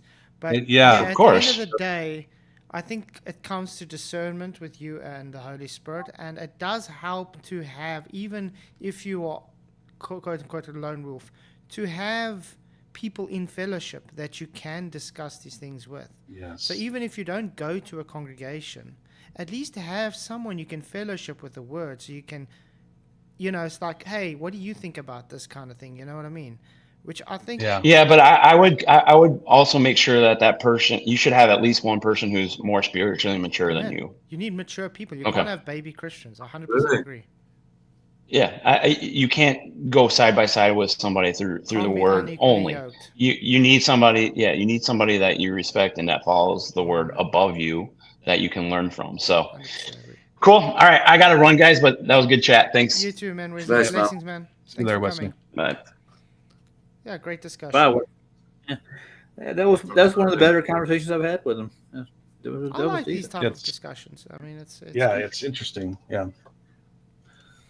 It definitely goes both ways, like you see, and I was going to say, like, I wouldn't say a lone wolf, but my wife and I separated us from organized church after those things happened to us. And that was just a natural occurrence, because we'd been so hurt, because people, didn't, we want more of this. And I wanted to start a men's, let me give you an example. I want to send a men's Bible study about talking about men purity and holiness and striving for holiness. You know what the pastor told me? You can't do that. Why? Well, because it's under our name and you'd have to use this, and I want my son to be there with you and all this stuff. So he was restricting me from going and acting as an ecclesia, going and inviting friends over to my church because I was affiliated with his church. Could you believe that? That's crazy. That's ridiculous. That's what I'm saying. And that's what, that is the danger of this. Yeah. Exactly. And so, and sure enough, of course, his son went there and then kind of took over, and then it just got worse and worse and worse. And through it all, like I said, God was showing me this is what's happening. And I'm telling you, those organized buildings are not going to be lasting long. It's falling apart. And I don't think that this has always happened. There is a giant falling away of the church. And that's a good thing, because here's the deal. These men, these shepherds with great hearts and good intentions fell because they lost their way.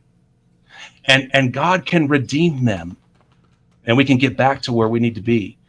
So I hope, and so now my wife and I, okay, now God finally released me to go ahead and start our own church, our ecclesia at home. So anyway, it's kind of like a short version of that. Short story of how that all happened. But yeah, it's like I said, it goes both ways. And I do think, especially in the times you are now, it's very important to, if you don't find a congregation you can really trust, to go the ecclesia route, because that's how the church started in the first instance. And that is actually the heart of Jesus, you know what I mean? The fellowship. Yeah. So it's not about the church building. It's about who you're having the fellowship with. Yeah. Yeah. And there's a big movement of like a good success where I was a small groups pastor, and that's how you grow the church. So our job was to invite our neighbors, and we would have Bible studies. Okay. Now, of course, we're building up the population of the church, but the idea of bringing people in and into your home and eating and things like that, it was just a more intimate setting, and really was very effective. And a lot of big churches do that today. They have tons of home groups and stuff like that. So anyway. I think it was a good discussion. Yes. We should dive into carbon dating like Lucas over here talking about. Oh my goodness. I know. Luca, do you know carbon dating? I've turned off the private chat. I can't be bothered with it. Hello. I don't even read my private chat anymore. Yeah, I get you. But yeah, carbon dating is not very accurate, Luca. No. What the hell are you talking about? It's proven. You can take the exact same sample to 5 different universities and let them all do carbon dating on it. They'll have exactly every single one of them different dates. Can you show me? And that's a fact. They'll never ever have the same date. Sorry? Can you show me where that's been done? Go look circuits anywhere. There's never been a place where they get the same date ever. No. That's highly doubtful. No, show me. Luca. Where's that been done? Highly doubtful. So the same technique, they use carbon dating the exact same way in all of these places and get different numbers. No. Shut up, Luca. They do this. So all of these places that it's been sent to do carbon dating the same way, and they get different numbers. No. Yes. No. Yes. Different radiocarbon dating results for the same object are primarily due to inherent uncertainties in the method rather than fundamental flaws. These variations accounted for providing so they're doing different methods. Age range, not a single exact year. Wait, so they're doing different methods. Old carbon, young you said or the same modern method. carbon. Luca, listen. Atmospheric fluctuations, reservoir effects, marine effect, hard water effect, isotropic fractionation, the old wood problem, measurement limitations, cross-checking, calibration curves, sample preparation, and comprehensive reporting. These are all the issues why they have different dates. That's what I'm saying. There's so many different variables with carbon dating. They're doing the same method. It just is different in the process that they're getting different readings because of different environmental effects. It's not an accurate way to date anything. The conversation.com, radiocarbon dating only works half the time. Oh, 50-50. Wow. Oh, nice. Half And it's only accurate at 50,000 years. So the billions that you're talking about is absurd. It literally is absurd. National Institute of Health, radiocarbon dating, uncertainty, and the reliability issue. I think you're more. I think that's more to do with the sample, not the science. You can take the same sample, as it's been done all over, to different places, different universities, and they would test the same sample, and they would all get different dates, Luca. Well, what if the method of transportation contaminates it? That's what I said. They got a lot of different issues. Carbon dating is not accurate. Not accurate, man. That's No, where- the science is There's too many variables. What happens to the sample is not. We're saying that this, not just the sample, like for instance, like the specimen, right? It's exposed to all this stuff for years and years and years. Different variables. There's so many you can't narrow it down. It's not accurate. They may accidentally contaminate the sample. Luca, That's let's see not when the they science. Wait, Luca. When they picked up the sample from where they found it, is it already contaminated? But that's not Is the it already science contaminated itself. where they picked the sample up, Luca? Well, they'd probably do it carefully. Is it already contaminated when they pick the sample up, Luca? Yes or no? No. Yes, it is. They Do take you it out know of you nature. get different carbon readings just based on where the environment is, Luca? Like something next to it can. Let's date- say you have a rock, and it's in Okay, a place well- where it rains more. It will give a different date compared to that exact same rock in the same cave where it's dry more. Well, just use the right equipment to pick it up. It doesn't help talking to Luca. Is the equipment contaminated itself, Luca? How did you sterilize the equipment? Just clean it or something. Clean it from what? Do you even know how carbon dating works, Luca? Yeah, when a living thing dies, it loses carbon. No, how does that's carbon not- dating that's not what he work, Luca?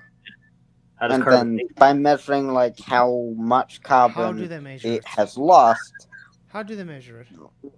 they know how much carbon the thing has by looking at reference material, and they know the rate of decay that How do the they thing- measure the decay, You're not Luca? going to answer. Something to do with ISIS, something somewheres. Think about it, Luca. Keep going. The isotopes in the. Just I have heard of. I don't. Okay, let's The for decay guys. rate. I'm going to give you, for instance, an example. Have you heard of the Shroud of Turin before, Luca? Oh, yeah. Huh?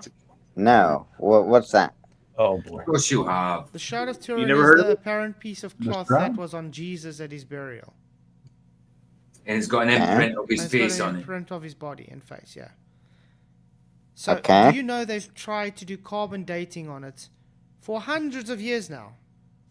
And every single time it gives a different date. Well, it's not alive.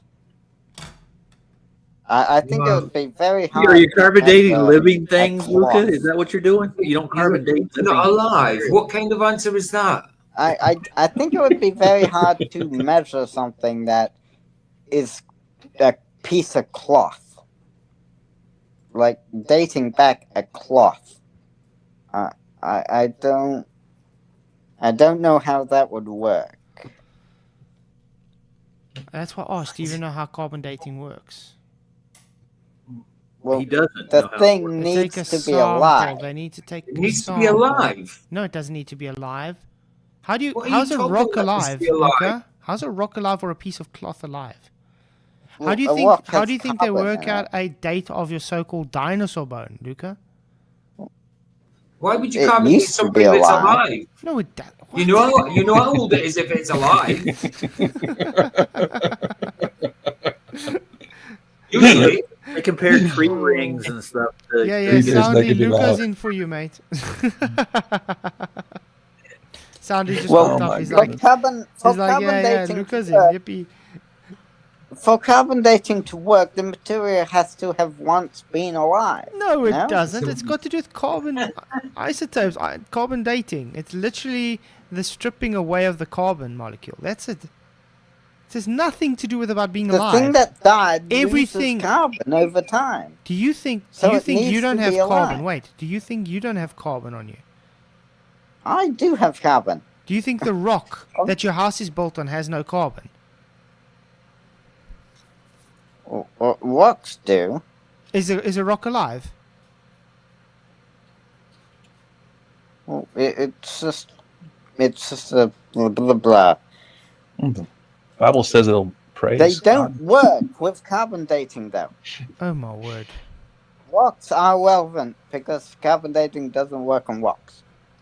Brother, you just put like a novel on the private chat about carbon dating. Rocks are inorganic. They're not. So they can't be carbon dated.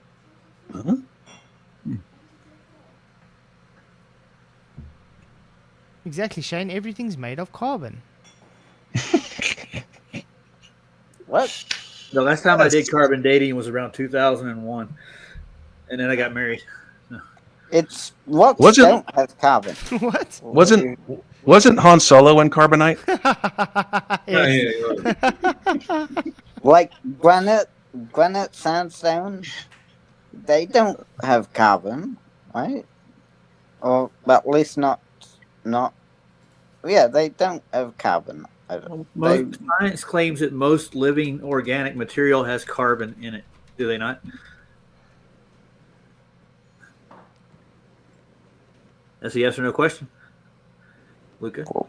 Yeah. You're saying rocks are organic? Everything is organic, dude. You really boil it down. Rocks aren't organic? What are you talking about? Rocks are not organic.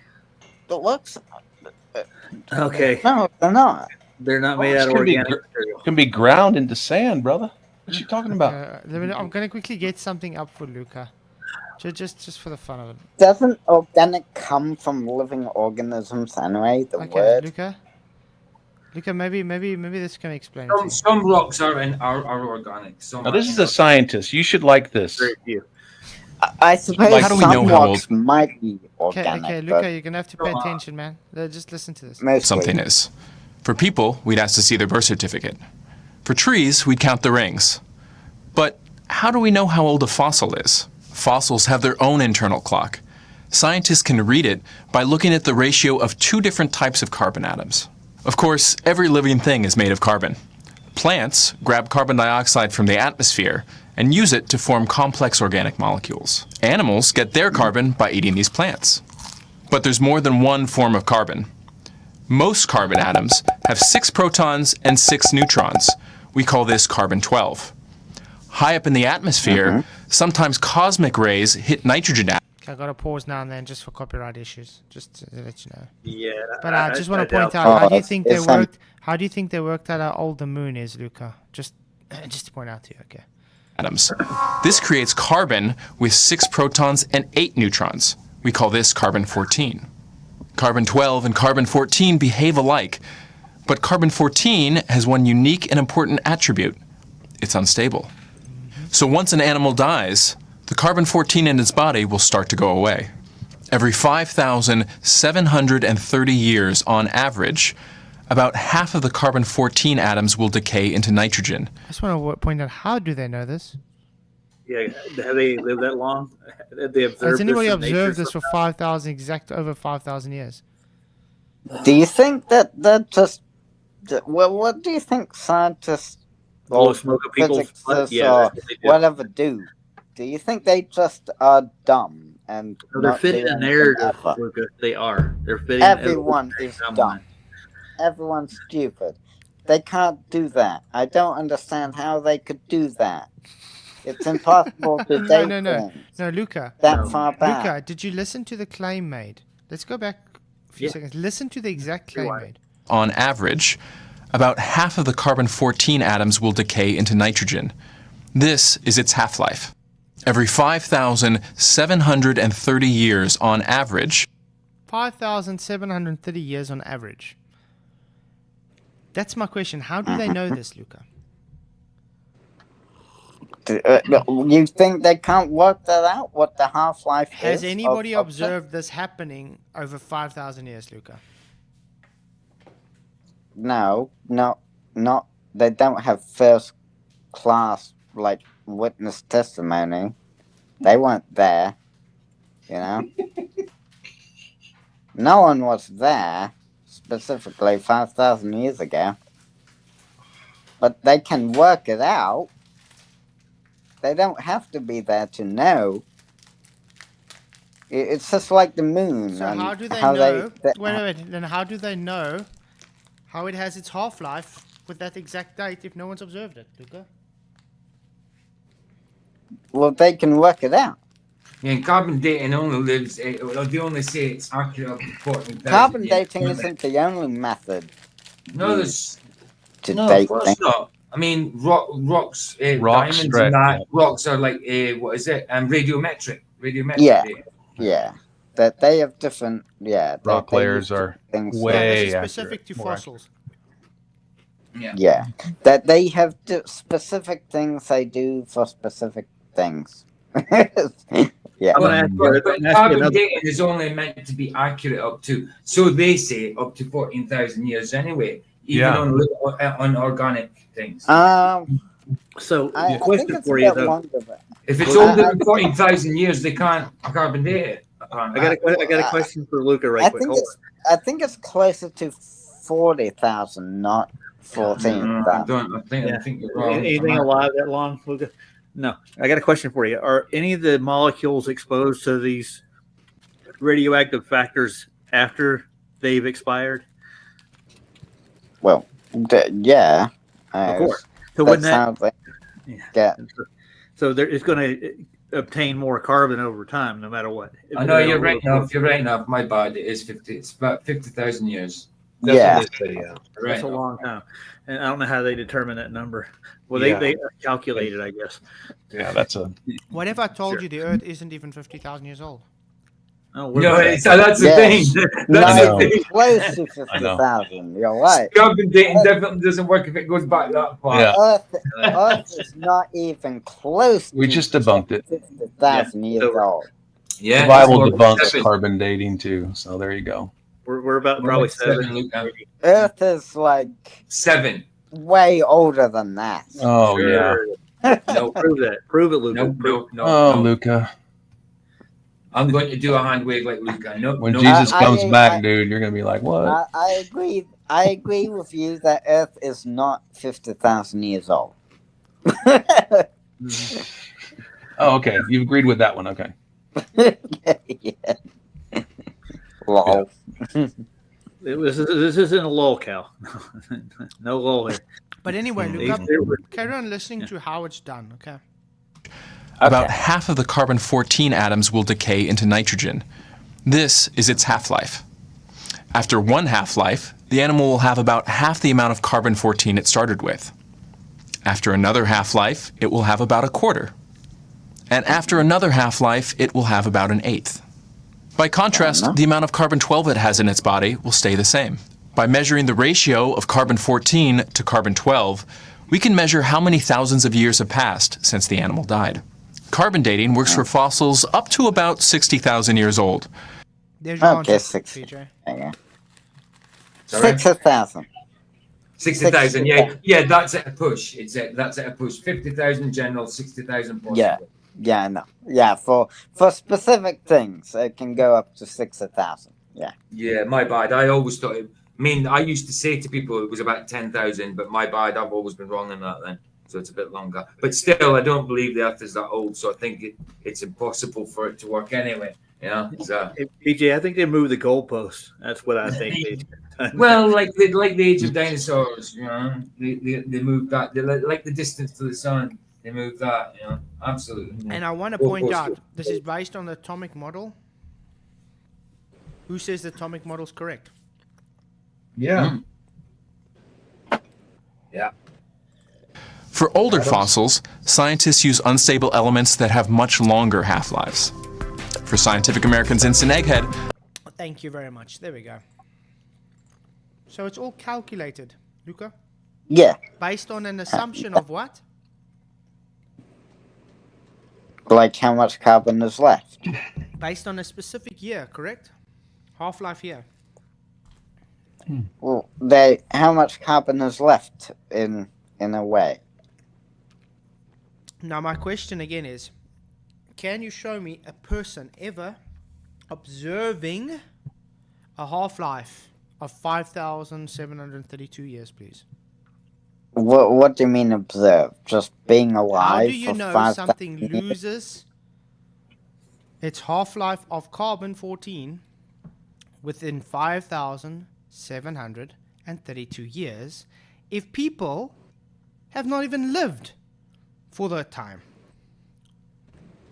What do you mean? People were around longer than 50,000 years ago. That's what they claim as well. Yeah.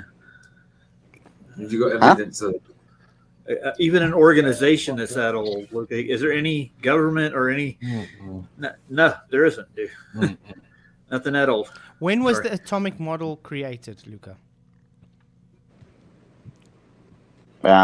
Like what do you mean? The elements. When was the periodic table? That's not the periodic table, no. The atomic model is different. Ah.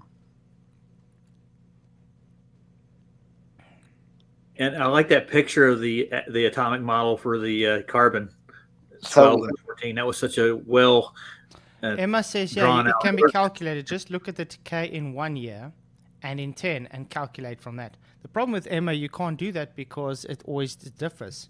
The reason it differs is because different environments gives different decay rates. Okay, well, will you accept that they would have a general idea? Even if you look at animals that had different, even if you look at animals, for instance, had different nutrition, they've had different, eating habits. It gives a difference in the carbon dating. So how are you able to do this? Remember, that's why they said an average of 5,773 years or whatever. Because it's all calculated based on an assumption that is the true given reference. None of this is provable, Luca. None of this is provable. Would you agree would you agree with me that when I say that they'd have an approximate date of when it died, not an absolute date? No, I don't agree at all. I think it's all just assumption based on a belief of a reference they made up. What if you change that reference from 5,073 years to 2,000 years? Will you get a different date? Well, yeah. Exactly. There you go. Because it's been around less time. 2,000 years and 5,000 years would all are different dates. So it would give a different date.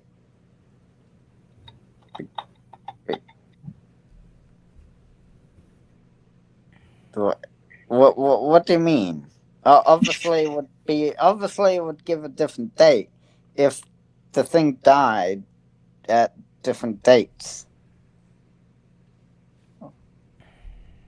Is anybody around for a lot of these fossils when they died? They actually give you a date when it died, Luca? Well, it's now it's a fossil, so just by observing it naturally without doing any kind of tests on it, it would no. I don't think anyone. So, how accurate is carbon dating again? You were swearing it was accurate earlier. So, yeah, the science is accurate. Yeah. And how did they determine the accuracy of this again? And what are all those variables we've been going through all this time? We're showing you it's not very accurate. It's based At on all. Not at all. Yeah, they're assuming a lot of things before they even test this stuff. Why are diamonds not applicable to carbon dating, Luca? Diamonds? Yeah. Well, they're not alive. Carbon dating's not just to alive objects. I think it is. No, it's not. Most carbon dating is not done on living organisms or anything that was living. A lot of it's done on like gems and stuff like that. They see how old they are. It does say they don't carbon date rocks and diamonds and stuff. Yeah, That's done. Yeah, radioactive. Radio. Yeah. Red Bull gives you wings. But it's basically the same idea, isn't it? Yeah, So same idea. basically, diamonds don't contain C14, right? Because they've never been alive. So since they never have contained C14, they can't do the thing that they do. Wait. What is a diamond made out of, Luca? Yes, it's not meant to be made out of pushed down organic material. Yeah. But it's meant to be. They say Coal. It's made from coal. Carbon. Yeah, Diamond what's- they and say what they is can't coal? date like that And what because is it's coal? over 50,000 years old. That's what they say. Yeah. What is coal, Coal. Luca? I mean, what is coal? I mean, Coal. I mean, coal is just. Well, what do you mean? Coal it's is carbon. basically It's literally carbon. carbon, dude. That's what it is. Well, I'd say Pretty good energy it's- source. Yeah. I'd say it started as, well, how do you get coal? Coal is basically started as plants and stuff, right? You burn them and whatever happens, they. Watch some of this quickly, Luca. Of Genesis. And in particular, ABR has held that Genesis 1 through 11 presents to us actual, factual, historical events of how God created the world, I agree. how God created man, the fall of man, and the flood. Emma, thank you very much for your €5 super chat. Good night, everyone. Good night, Emma. Appreciate your super chat. Appreciate you coming. I know. Please have I a know great most evening people further. disagree. Sleep well, Emma.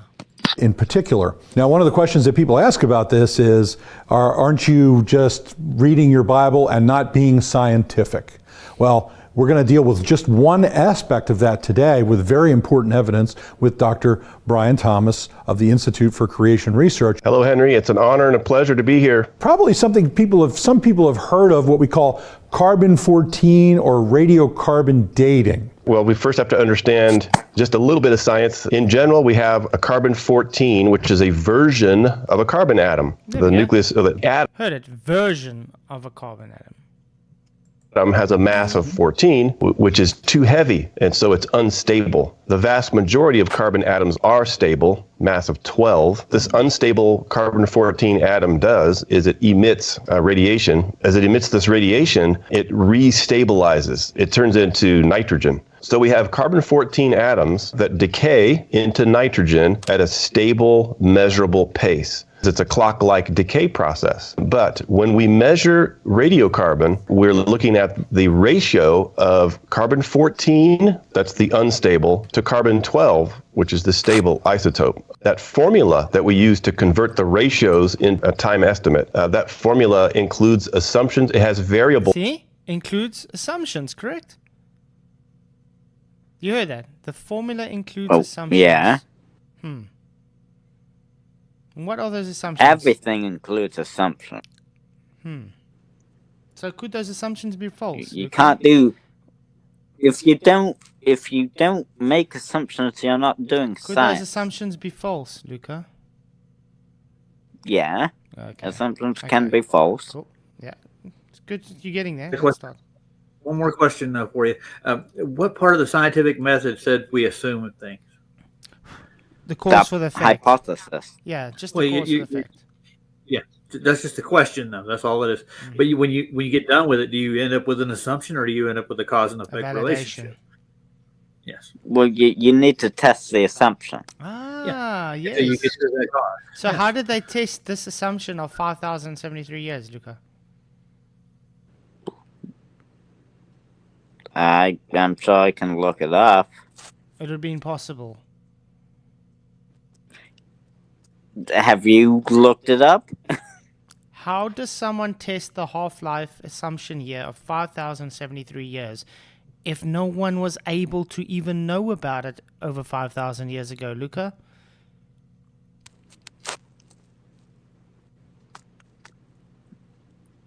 I'm sure I can find out. Okay.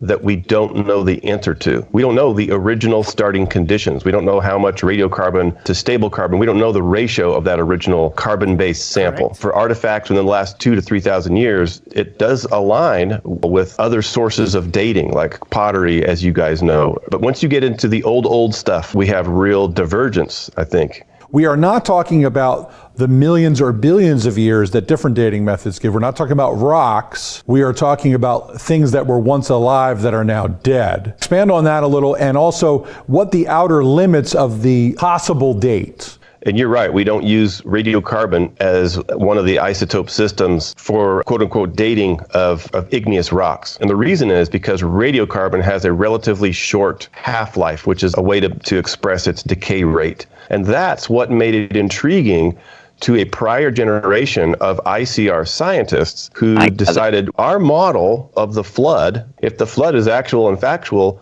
then that flood would explain all these rock layers, including the organic components, the organic fossils that they contain. There you go. There you go. Right there. There. See, Charles, that Right there. follows what the Bible says, Kinda- correct?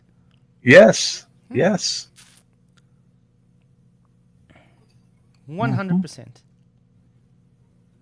I think the so-called, what you would say, biblical science these days, the biblical scientists, are more scientific these days than actual quote-unquote what they claim to be scientists. Oh, yeah. Well, those scientists have a religion too, don't they? Mm-hmm. Well, who was it that said at every bottom of every atheist cup they find God? That's a good one. Science, yeah. Yeah. Wow. There's stuff you can't explain in nature with science. There's been many atheist scientists who at the end of their life discovered no, God was real through science, what they claim science. Yeah. And so we thought... He created our intellect. He created our brains. Amen. Yeah. Well, if the max shelf life for radiocarbon is 100,000 years in theory, and if we find radiocarbon in a sample which has a secular age assignment well in excess of 100,000 years, they put assignments, in the order of millions, tens of millions, or hundreds of millions of years. Things from the past that the scientists claim are millions or billions of years old, and you find radiocarbon in them scientifically, then that obviously is a contradiction or a conflict. We did a project at the Institute called the RATE project. RATE stands for radioisotopes and the age of the Earth. We got our own coal samples carefully extracted, and all 10 samples had... Luca, I want to ask you, coal. Is this now contaminated? Luca? Luca. Is that now contaminated? Oh, my bad. I was muted. Was he not paying attention? I suppose. No, remember they dug it out the ground, correct? Mm-hmm. So cool. It's contaminated, I guess the correct? contamination would be very low. It's but contaminated. I suppose yes. Okay. If you were to take it literally, yes, it would be contaminated. All samples, no matter what sample, would be contaminated, correct? Yes. Everything it would be contaminated, yes. Great. Further contamination, the longer it sits in nature too, right, Luca? Mm-hmm. Yes. Yeah. So it's how do you get rid of all that contamination to get to your core isotope to get your results? accurately. But that's taking it. That's exaggerating it a bit. When you just say yes is the basic answer. Yes is reality. But look what it says on screen. Coal should not contain any C14 according to the standard timescale, and yet IRC found that it does contain C14. There you go. Yes. So a radiocarbon in these coals. Now, the coals are supposed to be millions of years old, but the radiocarbon content in those coals suggested that the coals were thousands, not millions of years old. And really, it's a fulfilled prediction of the flood model. Our flood model says the flood deposited all these rock layers, including the coal layers that are sandwiched between some of these sedimentary rock layers. So we'd expect maybe to find some radiocarbon still in those coals, and we found it. Now, these are independent laboratories. These are not creationist laboratories, right? Yeah, that's right. And we had to use a third party to maintain anonymity, and so the bias wouldn't play as big a role. But then we mentioned That's a death blow. I would love to see how much C14 is found in There should be coal. nothing. There should be nothing. It should, There should but be none. if any is found, it Wait, should be Luca, like maybe 1 you didn't hear this. trillion. Maybe you didn't hear this. There should be nothing because it's claimed to be billions of years old. But if there is And some they found, which it should which be you know, like but wait, one- you know how much they found, which ports to Noah's flood. I wonder how much they found. And how Trillions long of ago did Noah's trillions. flood occur, Luca? Well, according to some people, about About over 5,000 years ago? 1653. 4,000 years ago. Something like that. Weird. Almost like But how much? Almost like the science today is actually showing the Bible to be correct. Nah, C14. C14 is what? How much C14 did they find? They're not supposed to find any, Luca. Yeah, because the age of the coal is so old, dude, by your standards. Yes. By their standards. Do you understand what he's saying? No, I'd like to know how much they found. There should be Like- nothing. It should have been out billions of years ago. Yeah, Yet according to they their- found enough to give a dating of about 5,000 years ago when Noah's flood occurred. I wonder if they found 1 part in a trillion. They sent it to different agencies. They did it anonymously. They had a third party do this. Maybe there's background effects. We don't know what the conditions were. Well, it's all excuses from this point on. It's just making it's always the same crap. Yeah. Really Yeah. is. So we Well, get you're together making that will prove our excuses stuff. as well. What excuses? You're saying that the only reason is that Noah's flood.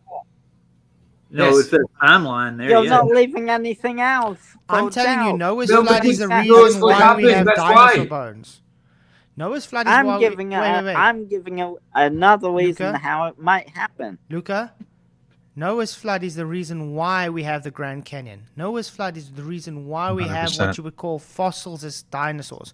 Noah's flood is the reason why you see giant skeletons everywhere. Noah's flood is the reason why the globe is debunked. And Noah's flood not is to the key. mention I the can give hundreds of alternative civilizations that happen in their explanations for everything. periodic historical Mm-hmm. stories. Hold on, Luca. They're all If over I ancient believe- if I believe in God, you know what I mean? Why, and I have faith in Christ, why would I believe anything else other than Noah's flood anyway? Good question. Why would I give any kind of openness in my mind for it to be anything else? I believe God. Amen. Well, there's historical evidence for it, actually, in nature. We can find places that actually talk about Noah's flood in their history. Beyond that point, we actually have archaeological evidence that show that there was Noah's built an ark. The other point is, I want to hear your alternative explanation for it in the carbon dating. What would be your alternative explanation? What happened 5,000 years ago that would cause this coal to have carbon-14 in it? Go ahead. I'm all ears, man. Hence the name of the stream.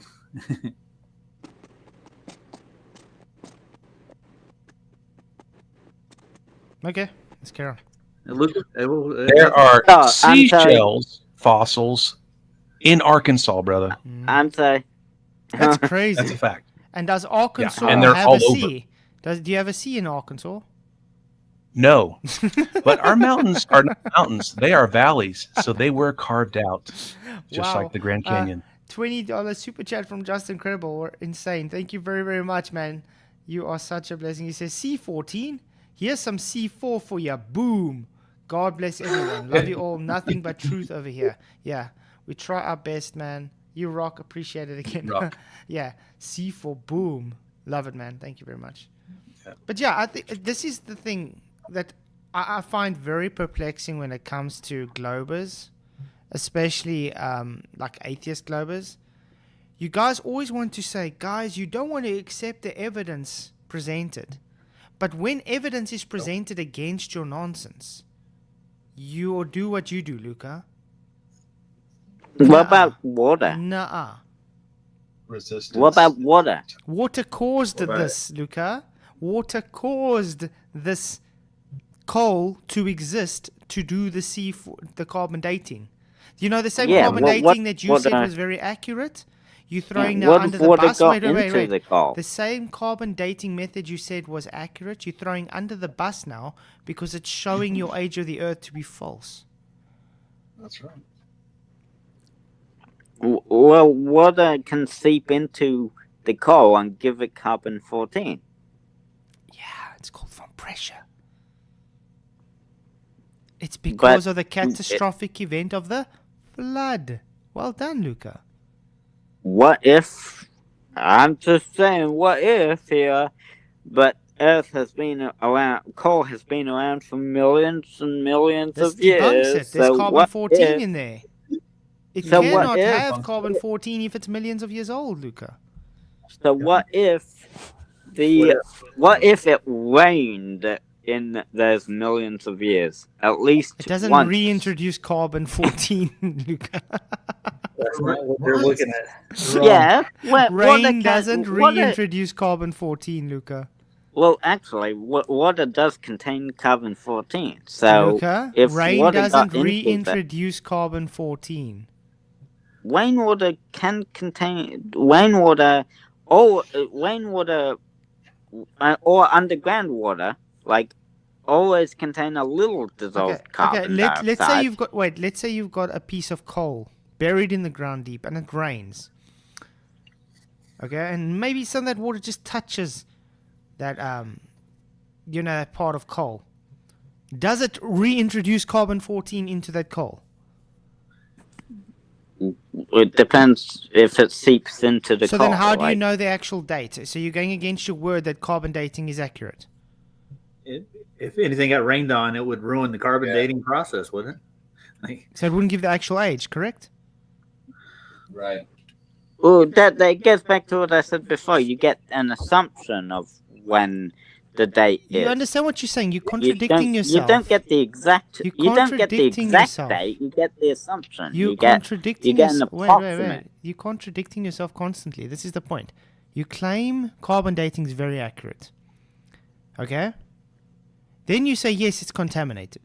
Then you say okay, but this is not wrong. Or this is wrong because it rained maybe. So then, in other words, let's say your dinosaur bone that you want to fight for. How do you know the age if it changes just due to rain? But it doesn't. Yes, rain can have dissolved C14 in it, but it can't introduce it. It won't change back it. Yeah, into exactly. Coal or bones or anything. Or rock or any nothing. Okay, but let's carry on listening because this is going to even get more interesting for Luca. Diamonds. Diamonds are a girl's best friend, but they're also a creationist friend. And so they collected 10 diamonds, tested those, and lo and behold, a little less radiocarbon in those than in the coals, but still measurable levels of radiocarbon in those diamonds. Now, diamonds have an age assignment of 3 billion years, billion with a B like banana. But we would say the whole Earth was created just thousands of years ago. And that's consistent. It's more consistent for sure with the result that we got from the RATE team. And it really confronts us, each individual, with, am I going to trust what God says about the past, or am I going to go with what's popular and cool? If we have radiocarbon in coal, if we have it in diamonds, and then we have these deeply buried fossil bones, maybe there's radiocarbon in those. Sure enough, we've got several dozen samples. Watch this. Several dozen samples, Luca, saying you're wrong. Uh-huh. Watch. Watch, he's going to show Several now. dozen samples of what? Showing you wrong, look. Of radiocarbon in fossil bones, and many of them in dinosaur bones that we've collected and curated here at the Institute. Dinosaur samples that we have are generally Cretaceous, Upper Cretaceous, and so the secular age assignment is something on the order of 70 million years, but we would just call it in the middle of the flood year. That 1 year deposited thousands of feet of geologic strata, and so we have radiocarbon results from the coals, the fossils, and all of these results keep coming in with radiocarbon way more than expected. Ooh, why is it still showing radiocarbon if it's supposed to be billions of years old? They should have dissipated a long time ago. I thought dinosaurs died out from the great comet billions of years ago, correct? Yeah, like you said, Luca, about 60,000 years a push. Dinosaurs went to be 65 million. Yes, dinosaurs are long gone. But yet they got carbon. They still got carbon-14 in dinosaur bones. Yeah. How's that happen? If they died out 65 million years ago. That carbon dating's really accurate. Yeah. Oh God, dude. It's not, Luca. It's not really accurate. Which means that it looks thousands, not millions of years old from the perspective of the amount of radiocarbon that we're finding in these. Yes. And that gives us more confidence that Genesis really got something right. There we go. Nice. I see Charles dropped. He did say in private chat that he's going. He did. Okay. He said, thanks, guys. But we did go on a half an hour longer than usual, though. Yeah. Well, we blame carbon dating, carbon-14. I know. Contamination. There you go. No, that's what it was. Yeah. That's how we got dinosaur bones with carbon. Contamination.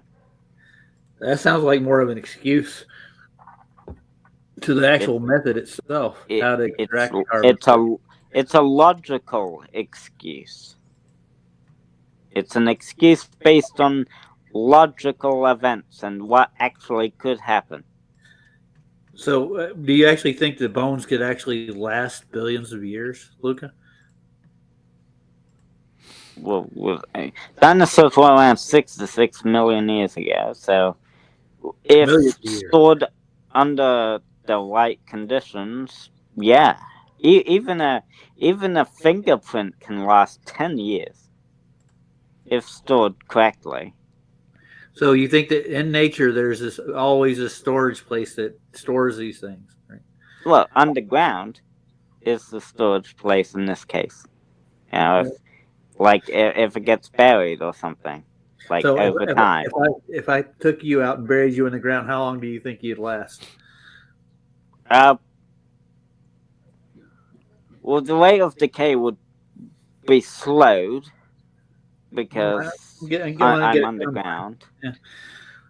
I guess the question is how much by. I don't really know how long it takes a human to fully decompose. Why do you think they embalm people? Embalm? Oh, you mean inject them with... Well, yes, that's what that is. Yeah. I guess it is to make them last longer, like to preserve. I suppose. Yeah. You're not going to last that long, Luca. You're not going to last that millions and millions of years. I won't be able to carbon date you in 50,000 years or whatever. So the science itself is based all on assumptions, really, to tell you the truth. It's like they say stalagmites and stalagmites are millions of years old when they can be made very, very quickly. Yeah, years to 1,000 years. It depends. Yeah. Depends on the sediment, the how the rocks bleed out. You know. Yeah. But I mean, we've seen something dripping for a long time, and then it's built up over a few years. You know, I mean, I've seen that happening. Hard water does that by itself. Yeah. Of course, with silt and all that in it, of course. Mm-hmm. But yeah, it was a great show. It was a nice. I think we should do these more often. It was nice. So PJ, you having a show coming up? Not till tomorrow afternoon. I'm on twice tomorrow. Saturday's my day off as well. I was got to go on earlier, but decided no, rest my feet. They're getting better slowly, pain wise, but surely, you know. Okay. Still got skin condition, pain wise a little bit better. So tomorrow. Okay, I think I need to get Charles his link up quickly for his Nice. I'll put my link to tomorrow. Yeah. Put your link up. But Luca, do you see the issue you're sitting with your contradictions and going up and down because you were saying it's so accurate and now you're throwing it under the bus saying it's not accurate because it debunks what you claim? No, the idea that carbon-14 decays over time isn't guessed. You just said it could be replenished with rain, let alone anything else. Literally. And I'm sure it rains quite a lot. Oh, yeah.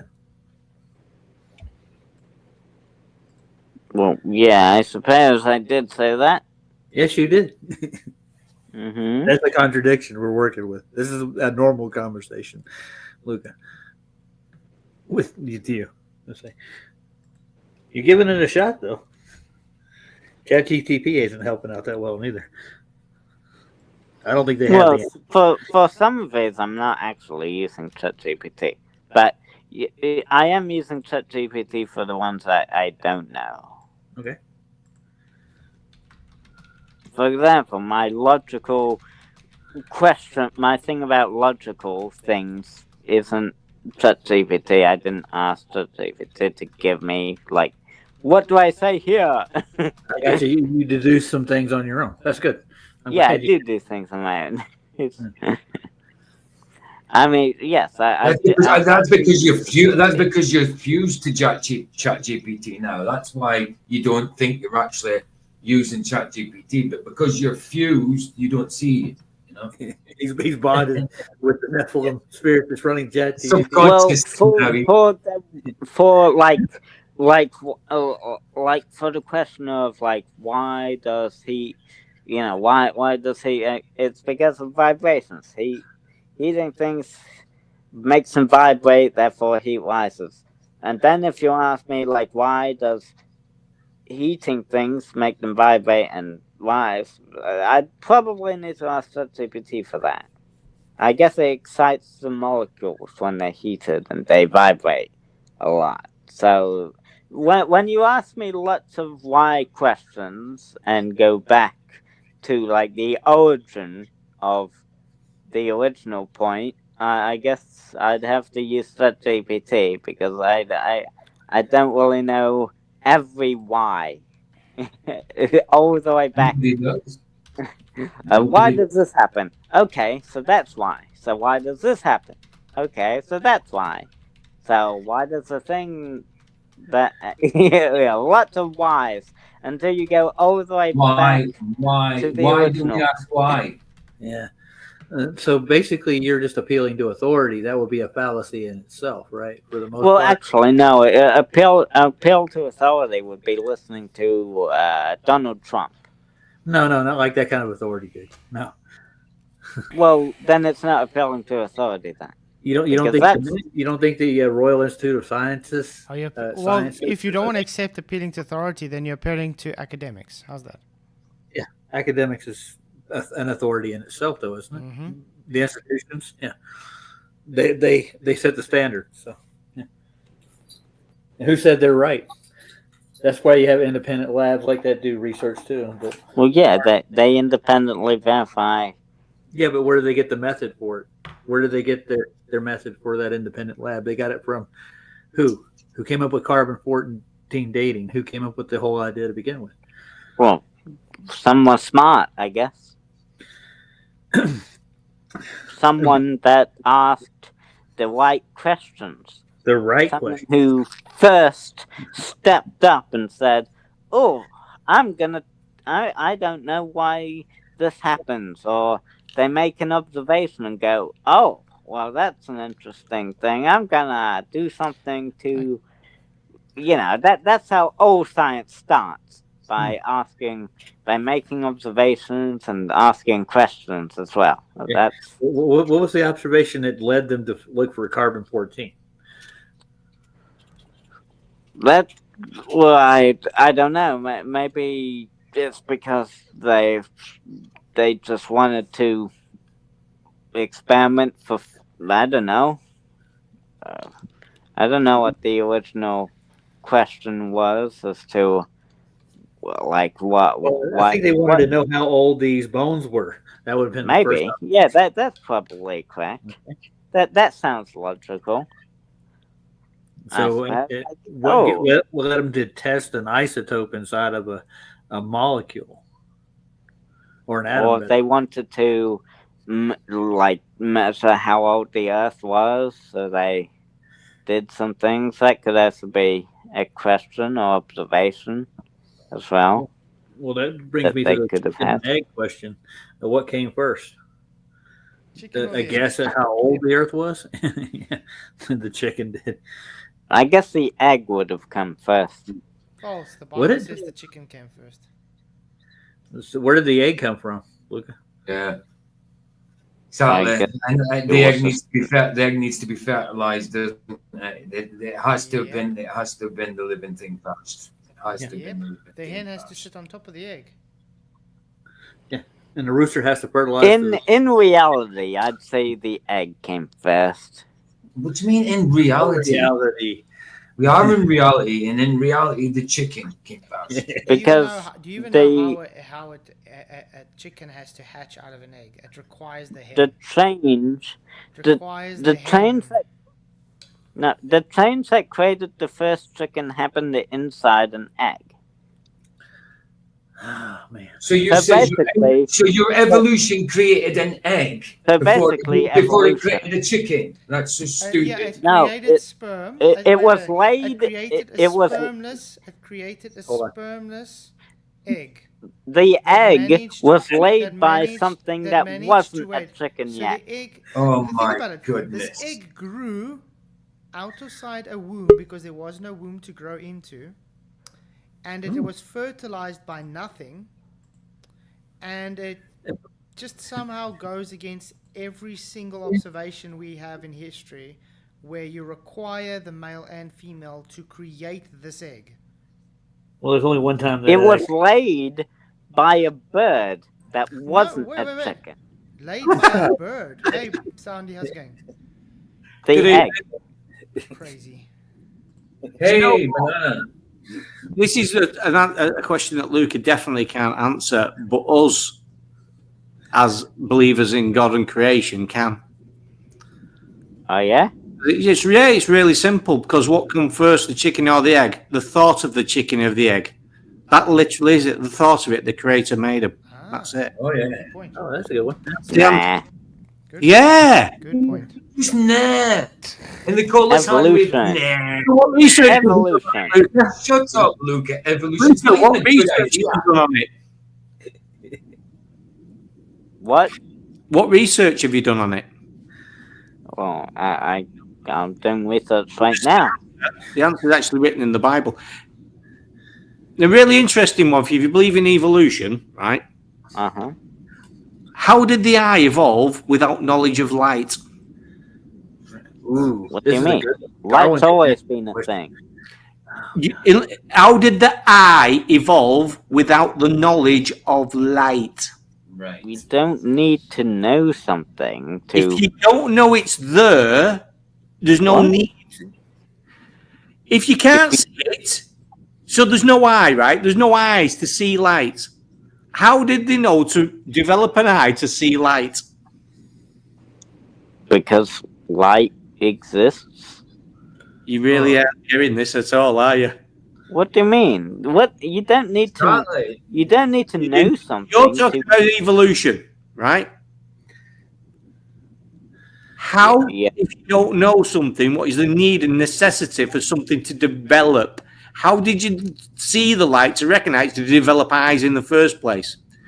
And the biggest conundrum that you've got is, how did death evolve? What do you mean, death evolve? Everything dies. Everything animated dies. So if it's evolution, surely the first thing it should have got rid of would have been death. Yeah. You'd have thought. What the fuck? Well, if you evolve, what do you mean? You're striving to be better, right? Correct. So, I mean, if you want to... Oh, well, I can reverse that. Why doesn't God get rid of death? He did. God does get rid of death. That's what we've been trying to tell you. We still die. Everyone dies. The belief in Jesus gets rid of the second death. No, and I still die. We also know how death came into existence. Exactly. You cannot explain death. Everything expires. Yeah, but they don't believe in an afterlife in that regard. And that's for a reason. Yeah. That's for a reason. Well, why am I being punished for something I didn't do then? We didn't say you were. I don't like God. Because God's punishing me for something I didn't do. That was good, but he's gave you a way back. You said the Bible said he's gave you a way back. He's gave you a way back, and you don't. The Bible says that Adam and Eve, since they broke the rules by eating the apple, everyone gets punished. That God made childbirth painful. No sense of what the Bible scriptures say at all, do you? No, God made Luca, childbirth stop painful. chanting. Luca, you haven't even read it. What are you talking about? Then how do I know read it, that God made childbirth painful? Read it, and then tell me this. And if you do God made childbirth painful. Read it and then tell me this, Luca. I did read it. Read it. I did. You've read what? You've read the Bible. When? God made childbirth painful. I know that. Well, that's not reading the Bible. Oh. Well, if I didn't read it, how do I know that? Everybody knows that. Look. Oh my! Because you looked up it in ChatGPT. That's why you didn't look in the Bible, did you? I never looked that up in ChatGPT. You've never opened the bloody Bible, Luca. Go and read the Bible. Luca, have you just admitted that God created painful childbirth? God actually creates and makes. Have you just admitted According to the Bible. No, you've just admitted it. According to the Bible, God. So you don't think so? So you don't think that then? Then there's no pain. That's in not childbirth. reality. No, reality doesn't. In reality, God didn't make childbirth. In reality, you can't answer the question which came first, the chicken or the egg. Fact. The egg. You can't. You can't. The egg. You can't answer it. You can't the answer egg it. came first. The No, egg. you can't. Prove it. Prove it.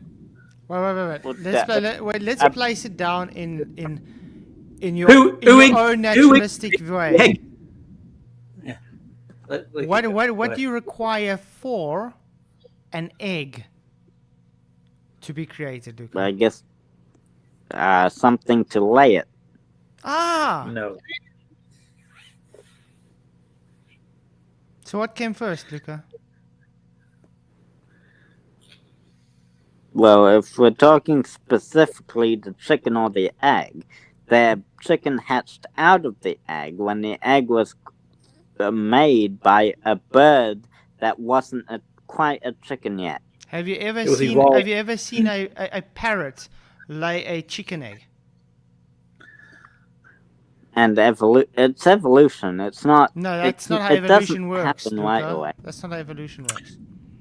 Oh dear. And in order to have an egg, you have to have a female. Mutation happened. That's why we got the chicken. Mutation is not advantage, not an advantage to you. Mutation is a disadvantage. That's not what evolution says. And the other thing is, a mutation is a one-off sort of thing. How would two things suddenly mutate at the same time so they could carry on propagating? We have humans with mutations today.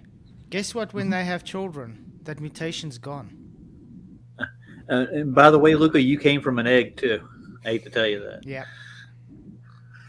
You have to have a female of the species to have an egg. It doesn't matter if it's I, a bird. I agree with the first part you said. Mutations are all random, but they're not usually beneficial. No, they're not. I'm sorry, I've got to ask this question That's to what I Luca said. because I just have to find out because this has really come to mind. How many genders are there? Oh no! 2. Okay, great. Oh, yes, we're getting somewhere. Wow, unbelievable. That's amazing.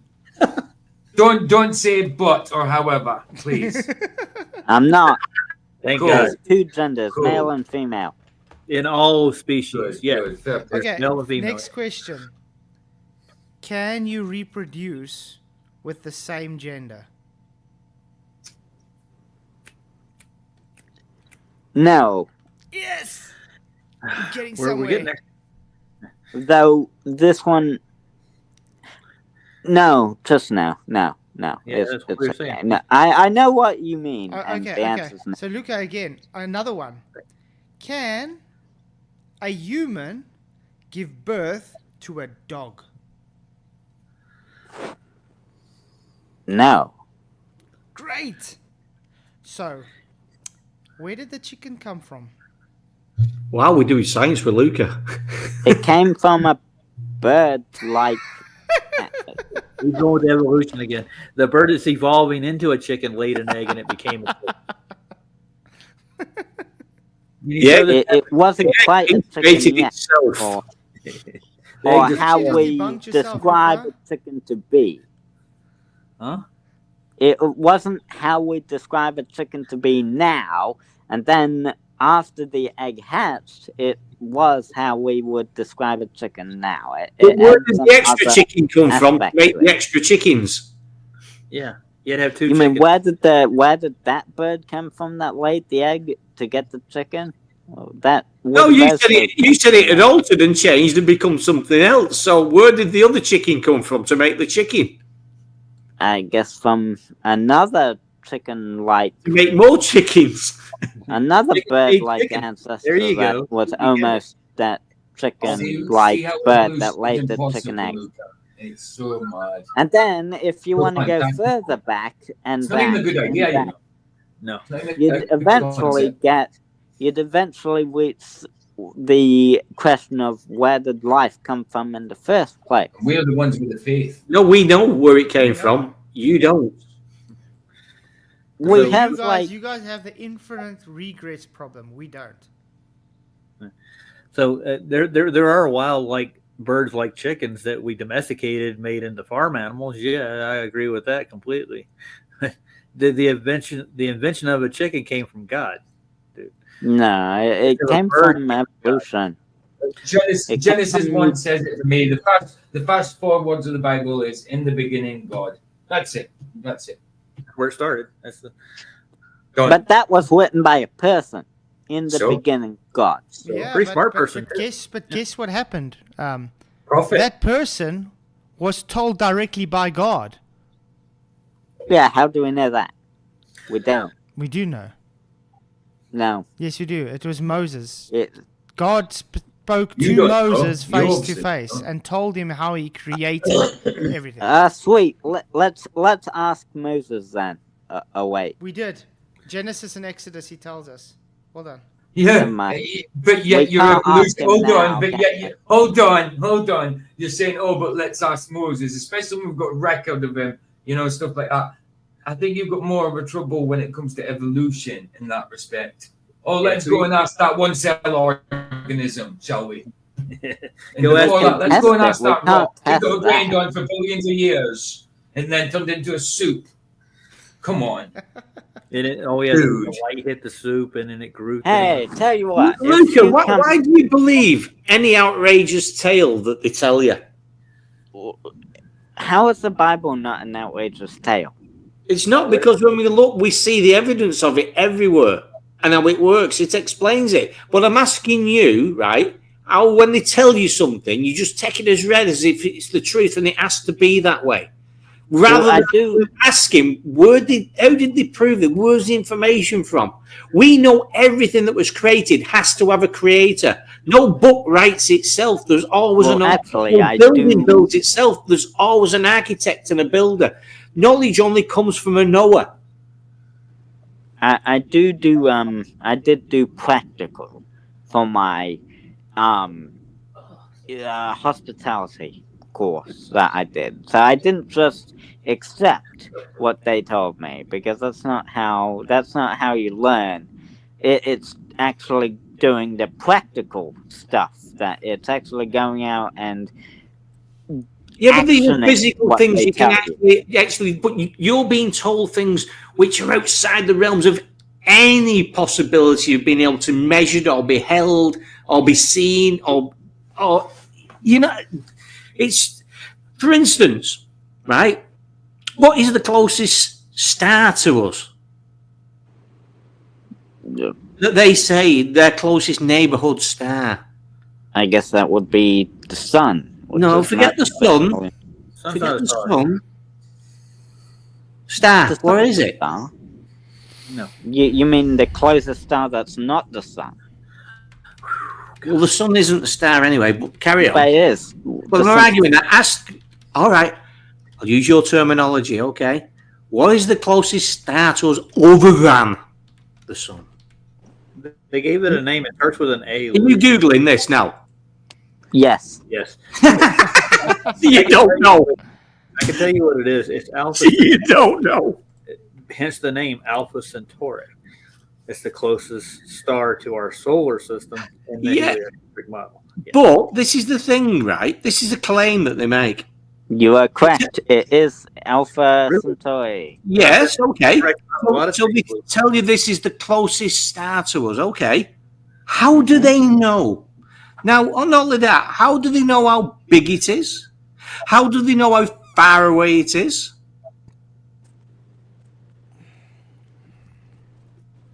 It's a really simple question, because they claim it's 4.5 light years away.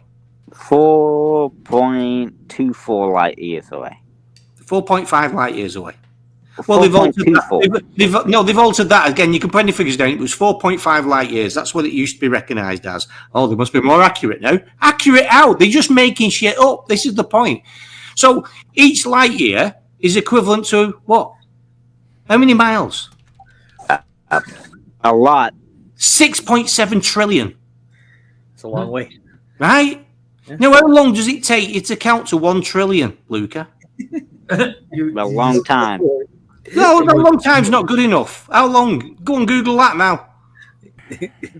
It's assuming how fast you count. No, it's not. It's just a second. 1, 2, once a second.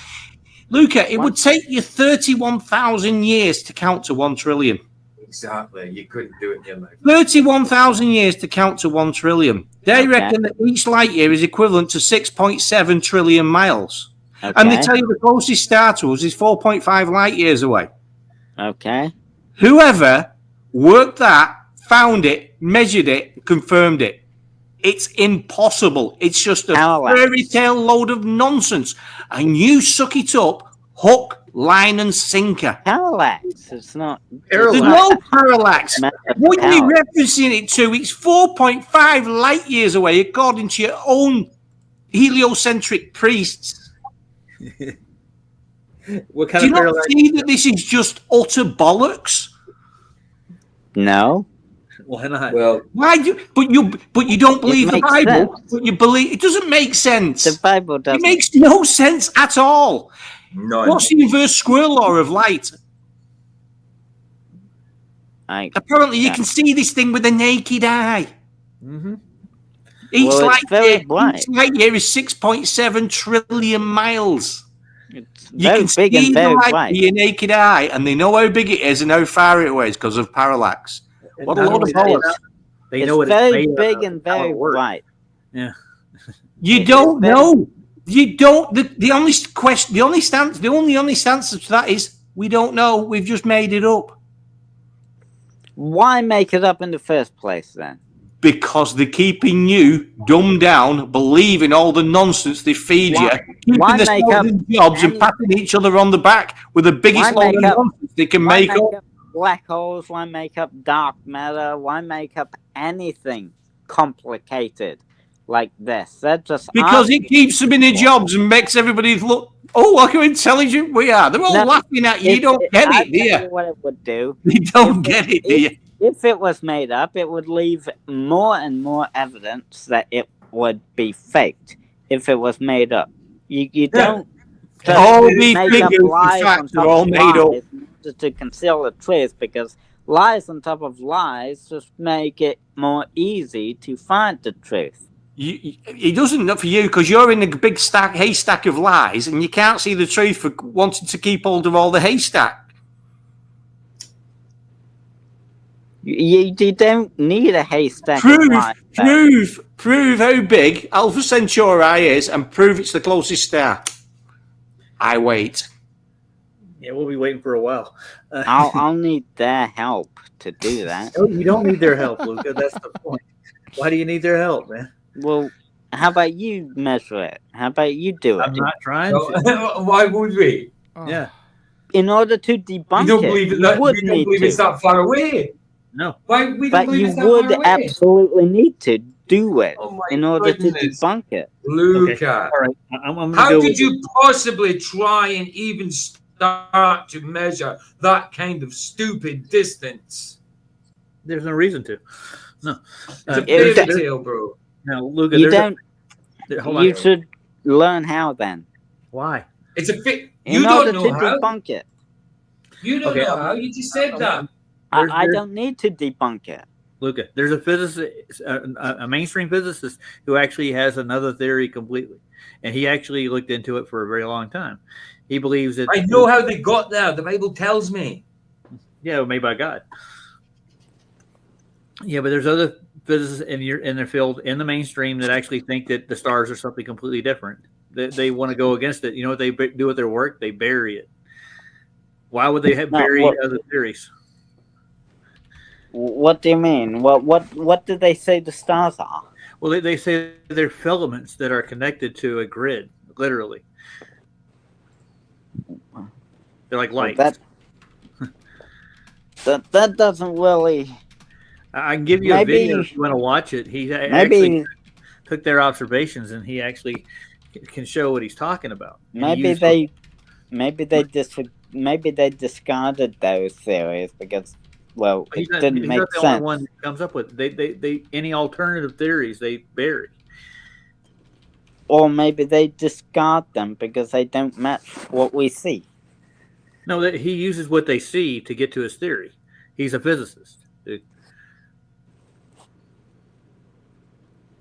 Well, what's it called? Like, what's Well, I get you. He has a documentary. They played it on Space Audits like 2 weeks ago. This is an alternative physicist that he's from one of the institutions. He took infrared camera shots. Right. Is he a flat earther? No, he's not. Oh, okay. It's not the point. The point is he has an alternative theory to what the stars are besides neutrinos and all this other horse crap that they made up. You know, literally, it is made up horse crap. They have no proof to what those stars are, those billions and trillions of light years away. Well, what's his name? What's his name? I'll look it up for you. Hold on. Okay, thank I'll get you the video.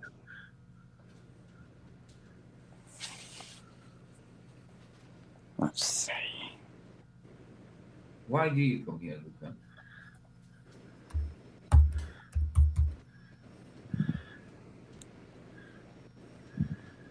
Okay. What answer?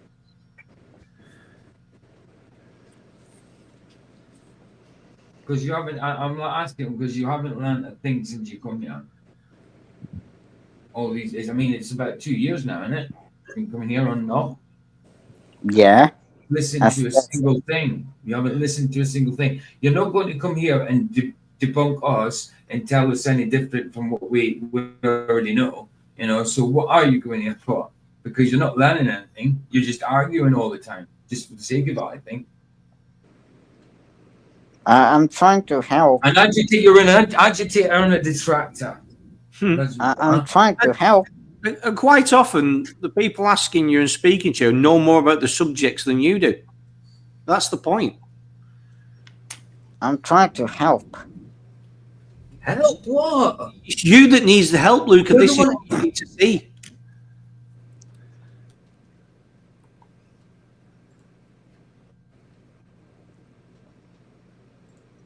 Look, if they can find two people, a male and female, that are determined to be, without belly buttons, then I'll believe in Adam and Eve. Huh? Oh my goodness. Oh my goodness. That would only be one. And that would just be Adam and Eve then, wouldn't it? They didn't have belly buttons. Just them. Yeah, that's it. Yeah, then I'll believe belly buttons. You think they're still alive, Luca? Because if they were created, that means they weren't born. Oh, so absolutely. But who's to say God didn't make it look like they had a belly button anyway? We don't know what the skin had on it. Blimmin' heck. The first half of this thing I put in back chat, they go through the physicist theory that the stars are actually connected to a basically almost like an electric grid, and that's his theory. And he points out how he came to his conclusion. It's a very valid case, but they throw it out like bathwater. Uncle Elevation, he is lost in space. Danger, Rob. Danger, Luca. Danger. So you actually going to watch this one too? Or am I just wasting my time, Luca? Well, you don't watch Simon Dan, so... Oh, I used to watch Simon Dan, and I'd go in and debunk his videos in live chat. Why would anybody watch Simon Dan? Because he makes good points. Does he? Does he? About what? He makes excellent points. And does he? About what? Well, give me one. I'm starting to think you're a blooming paid actor now, Luca. I really am. No. Let's see. Either that or you're just an agitator and a detractor. Simple as that. Nope. Well, you're a troll. Well, you're a troll then. No, I'm not a troll. Because you're just not learning anything at all. And you to say you're here to teach us and help us. How about kind of debunking, full of pride, to be honest. How about debunking flat Earth memes? That's memes. What about flat Earth memes? Well, that's why you're here. Simon Dan has a playlist called Debunking Flat Earth Memes. So what? Like water always finds its level and it's flat at rest. He's there just to take the piss. That's what he does. Just take the piss. He knows nothing. What about the moon shadows and moon bugs? He's an entertainer. He's an entertainer and an anti-flat earther. Simple as that. Tell me one person he's ever debated that he's ever. He's never debated, has he? And he won't. He hasn't debated. He won't. Neither will Neil deGrasse Tyson. Neither will Bill Nye. But he says he knows all this stuff. All he'll do is on video. He won't debate anybody. He'll be the host of a debate. Well, that really proves a lot. He won't do a debate. Dude, I would never ever. Do you know? Even if I was a globe, I wouldn't watch Simon Dan. Oh, dude, did you hear what he admitted? That planar surveying is actually done on a local scale up to 100 miles. Yeah, that's true. And the next 100 miles, and the next 100 miles, and the next 100 miles, and you connect all those 100 miles. What do you get? A whole bunch of hundreds of miles. A triangle. Yeah. You get a triangle with curve excess or whatever it's called. No, you don't. No. They automatically. Oh, you're talking about triangles with more than 180 degrees. You've now gone back. You've now gone back to straight lines being curved. There you are, and level curve too. Spherical excess. That's what it's called. Spherical excess. More than an internal 180. It's not a triangle. If it has got straight lines, three straight lines, all joined up. It's not a triangle. No, that's not an angle. That's a tangent to a sphere. Yeah. Why are you taking it so? Why are you exaggerating it? It's not. Why are you When bending? Why are you bending everything and twisting it? When you say it's not a triangle, that It isn't. It's not a triangle. Even a triangle, it's even in the word triangle. How do you get an angle from blimmin'? A curve. Three curves joining together. It is called spherical axis on a triangle. It's not. You're making nonsense up again. Yeah. The straight line. They're linear distances, Luca. But then why is there spherical axis then? There isn't. But there isn't. There is. They say there is. There isn't. Dude. How do you know? Have you done because it? It's been measured. Yeah. Measure it then. It's been done. It's done every day in triangulation. It's done every day in navigation. And is there spherical axis? No, there isn't. That's just it. Repeat it and say it as much as you want. You haven't got it. That's the problem. Wait, so the test has been repeated every single day. And there's no spherical axis no on those ones. Luca, the only way they get any spherical excess is they use this datum that they made up for the geoid. That's where they derive their measurements from. They don't get it from physical measurements. They get it from the USGS. Luca, they measured the Earth flat and then created the WGS-84 spheroid out of it by incorporating the sphere into it. The hilt down was exposed in 40 years. What excuse does the globe Earth and space have? Well, we're looking at it right now. You keep going on about it. Surely it would be exposed. It is. In 40 years. It is. But it's not. We've still got. Unfortunately, some people can't see it. We've still got every single physicist on Earth thinking it's a globe. You really have. Space is real. Most don't even think about it and are incapable of thinking. This is the problem. They just rinse and repeat. Rinse and repeat, just like yourself. Physicists are incapable of thinking. No, but they run on consensus right now. And the mainstream narrative is that you are on a sphere living in a solar system in a universe that's ever expanding. Anything else and you get cancelled. Yep. Well, if you type in racist stuff, then obviously you'll get cancelled. And, you know. Have we brought any racist stuff up here at all, Luca? Have we brought derogatory and... No, we haven't. We're just talking the Earth and how it's measured, navigated, built on. That's all we're talking about. But yet, for some reason, it's censored. Explain to me why. Because it's misinformation. Explain how we're giving misinformation out. Well, the Earth isn't flat. It is. Oh, God. And it's measured flat. This is the problem. This is what you're not allowed to know.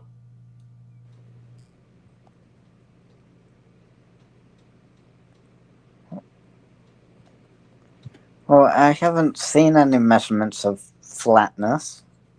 You refuse to. We try to show them to you all the time. You show me photos. Well beyond the geometric horizons that you show me observations, not on a regular. Yes, and you can measure those observations by how far you're actually seeing. Luca. The fact that there's no deviation across points, it's just flat. It doesn't even it's absolutely obvious. The fact you look at these lakes and you get perfect mirror images across the lakes, that isn't convex and it isn't concave. It's flat. But what if there's no wind or no stuff happening those days? Of course you're going to get still water. Really? Over long distances. But over the yours is not supposed to be flat. None of your water is ever flat and reflective. It's locally flat. It's not. It's far more than that. If it's locally flat, how many locally flat measurements does it take to make a ball, Luca? Well, obviously, it's still a curve, but you can describe it as how? No, it's not. Obviously, it's not a curve if you just measured it flat. Obviously, you're making the curve up. you measure it flat, it's flat. If you measure no flat, curve, yes, there's no it's flat. curve. To say there's a curve when there isn't is lunacy. No, what I mean is when you haven't. If it's measured flat, then it's flat. Yes. Yes. Bingo. But it's not. But it's not. Yes, it is. It's your issue. If it's measured flat, then it's flat. Well, yeah. I've seen measurements of glowedness, though. I've seen measurements of curve, though, not flat. Where? Yeah. Like that triangle, the circle axis. That's a measurement of curve. Surely. There is no spherical excess. Let's go back to that. It's another load of bollocks. And it's not a triangle if it's not flat, straight, linear lines. You're taking your descriptions too literally. No, you're ignoring the obvious and you're making things up and putting things where they're not. You've just said if it measures flat, it's flat, and it does measure flat. Therefore, it's flat. It's not curved. But what about... You did it yesterday with linear. When I told you about linear lines, you then decide linear lines. Locally, I did. No, they're not. It's flat. Don't you get it? There's no trend in it of curving. Every single mirrored water surface, there is no trend of curve. If you were to, measure out a meter, even if it is, even if, let's assume it's curved here. No, it's not curved. If it is curved, but it's not. Then over a meter, would you really need to take that into account, the curve over a meter? There isn't any curve. It still measures flat. Add all the meters together, they're all flat. So you can describe a meter away from you as flat because it is. No, because it is. No, because the curvature it is. The curvatures are well. How can you not get something that's so simple? Why can't you just agree that the curvature? Because I know it isn't there. It isn't visible. I know in reality what you tell me does not match up with the physical reality we live in day to day, and it doesn't match all the observations that everybody else makes. And the use of triangulation for. Would you like to say it? Remember last night on my show we showed you an observation, Luca? Remember what your excuse that was a picture was? What was your excuse for that again? That was a picture, no. It was actually somebody who took a photograph about a reindeer from a certain distance, and we should have saw only like a quarter of the mountain, but we saw the whole mountain from that distance. Your excuse was what again, Luca? What was your excuse for that observation? Refraction. There you go. So it's refracting over this imaginary curve. I hate to sound like hell for a second, but yeah, there you go. Would you agree that... Do you not realize that, Luca, that you have to contradict everything that you see and experience in life? You have to contradict it to hold on to your beliefs. Hold on. Would you agree that what we say is every 69 miles it curves by 1 degree? No. Would you agree? Not at all. Then what do we say? What do you think we say then? Why would you say that? What's our model? Your model? What's that part of our model? What does our model say then? If it's not 69 miles per degree, what is your model gives us a distance to the horizon, right?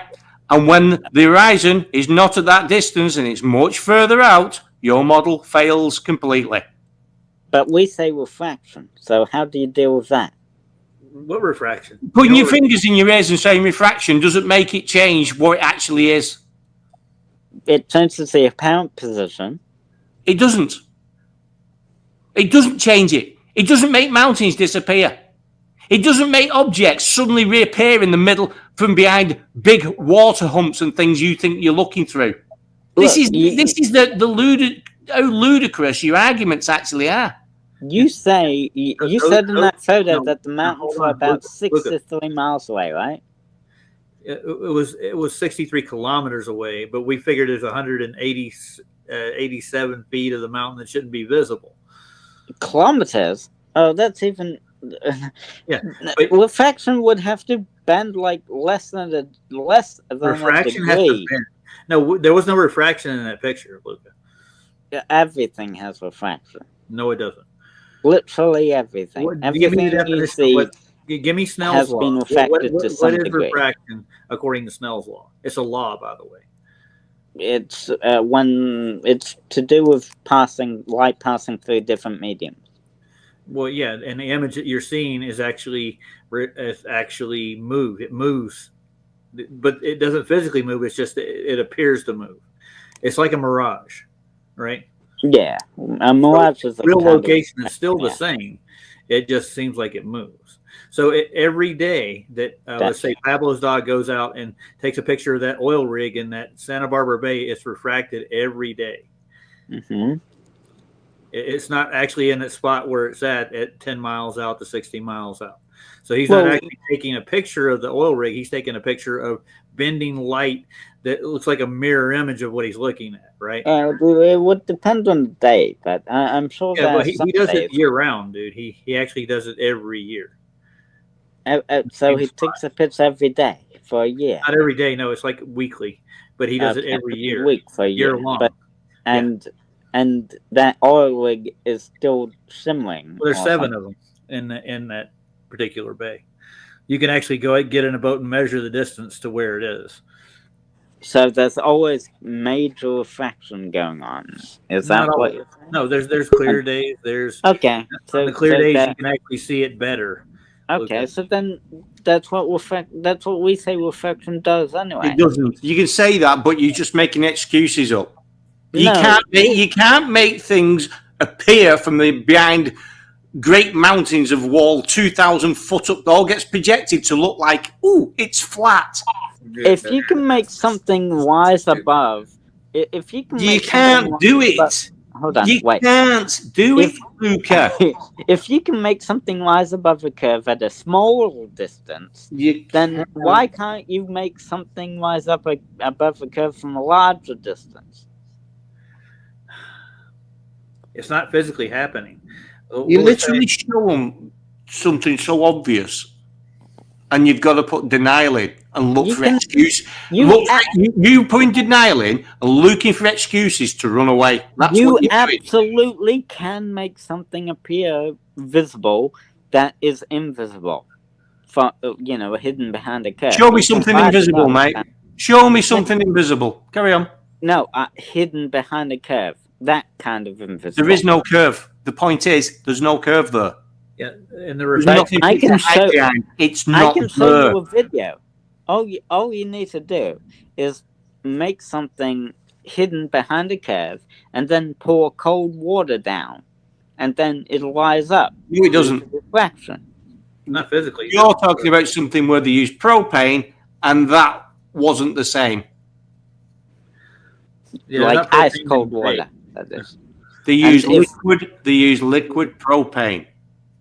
Or liquid nitrogen, one of the two. Yeah, but here the point is, that's not happening in the bay, Luca. Any kind of diffraction or refraction that's happening is blocking your view to what you're looking at, distorts it. It's the exact opposite of what you're saying. On a clear day, you can actually see much clearer. You can actually see more of the oil rig if there's less refraction going on, or diffraction. Better yet said. So the light's not getting distorted at all. You're actually looking at the oil rig. I've just put a nice little video in the side for Luca. I posted a video too. Oh yeah, Flatzoid. Hello. No, I think he's still there? there? He's gone. Are you still here, Flats? Hey, Flats. No, I think he's just left us here. I don't know if he's staying or gone. He just left the stream on. He does that. Oh, does he? Yep. Yeah, This is sometimes still if people are talking, Oh yeah. The because I stream's don't still see him on. on the YouTube side on the camera. No, his camera's not on the YouTube side. Huh. Maybe So he I fell think asleep accidentally. nah, I This, dare say it's this is going to be a just like long stream.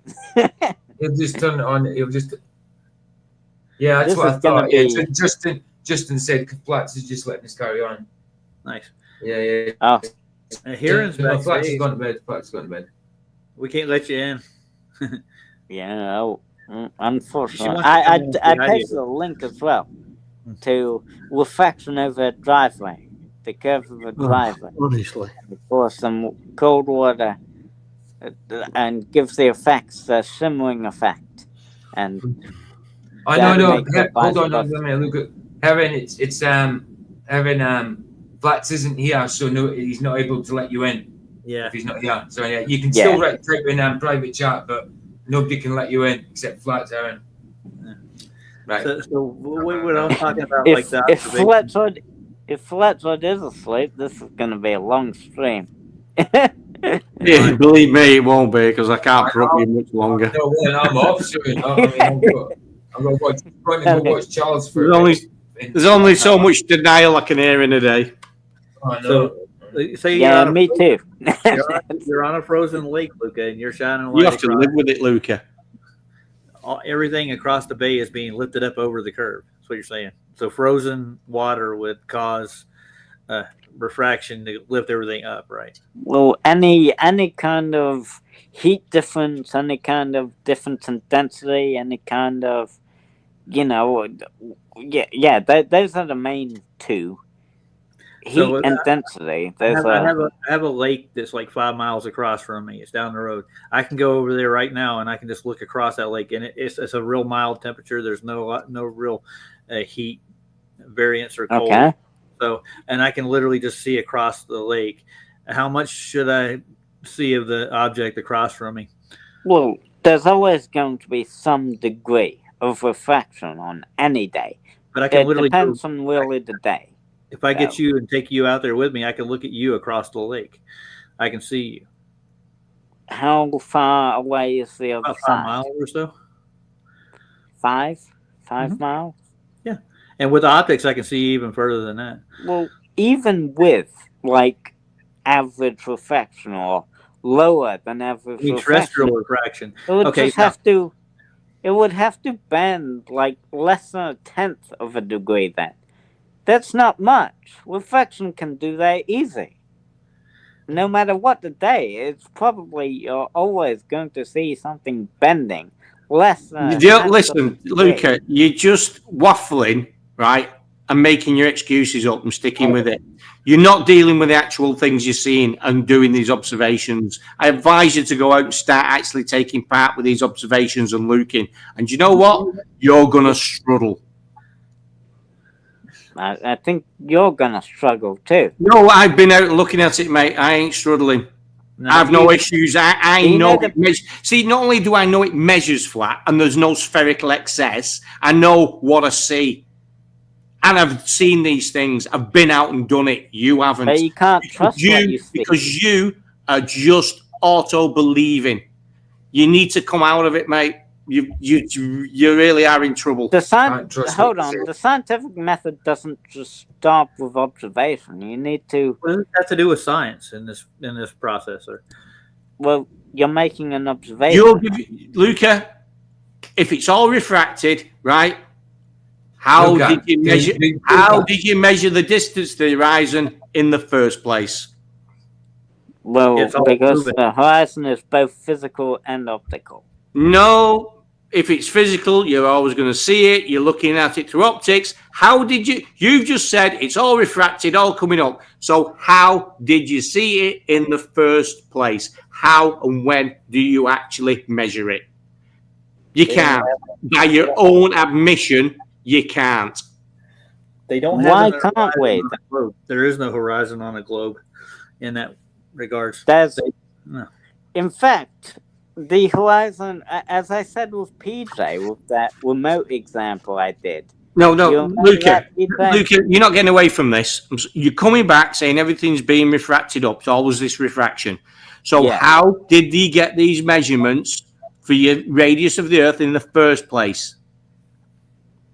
How did you get your Use distance? different- Calculate your distance to the horizon, right? How did you measure that distance? How did we measure the distance? How did you measure that distance if it's all refracted? Well, I guess it's an average, not I an. guess you're calling it. I guess it's bollocks. That's what it is. At least you've admitted you've not measured it, and it can't be measured. I didn't say that. We can say that we can. No, that's basically it. You've just said everything's curving and bent. You've just said it before. You put this is like the nonsense FE. We can get an estimate. Comes out with say wiggles that your hand is refracted even in front of your face. You don't know where your hand is when it's in front of your face, and you think we've got the problem. I can touch mine. I'm sorry, Sally. I'm looking right at it. Well, actually, can't. Luca, by the way, Luca. By the way, Heaven's talking to you in private chat. You can read it. Oh. Yeah. Why wouldn't it be from the third message up? Ask Luke if he remembers what I asked him last time. Then ask him what the heck NASA has been doing for the last 50 years. All I have is green screen and CGI. Why wouldn't it be easy to shut us up? They instead make it easy for us to question.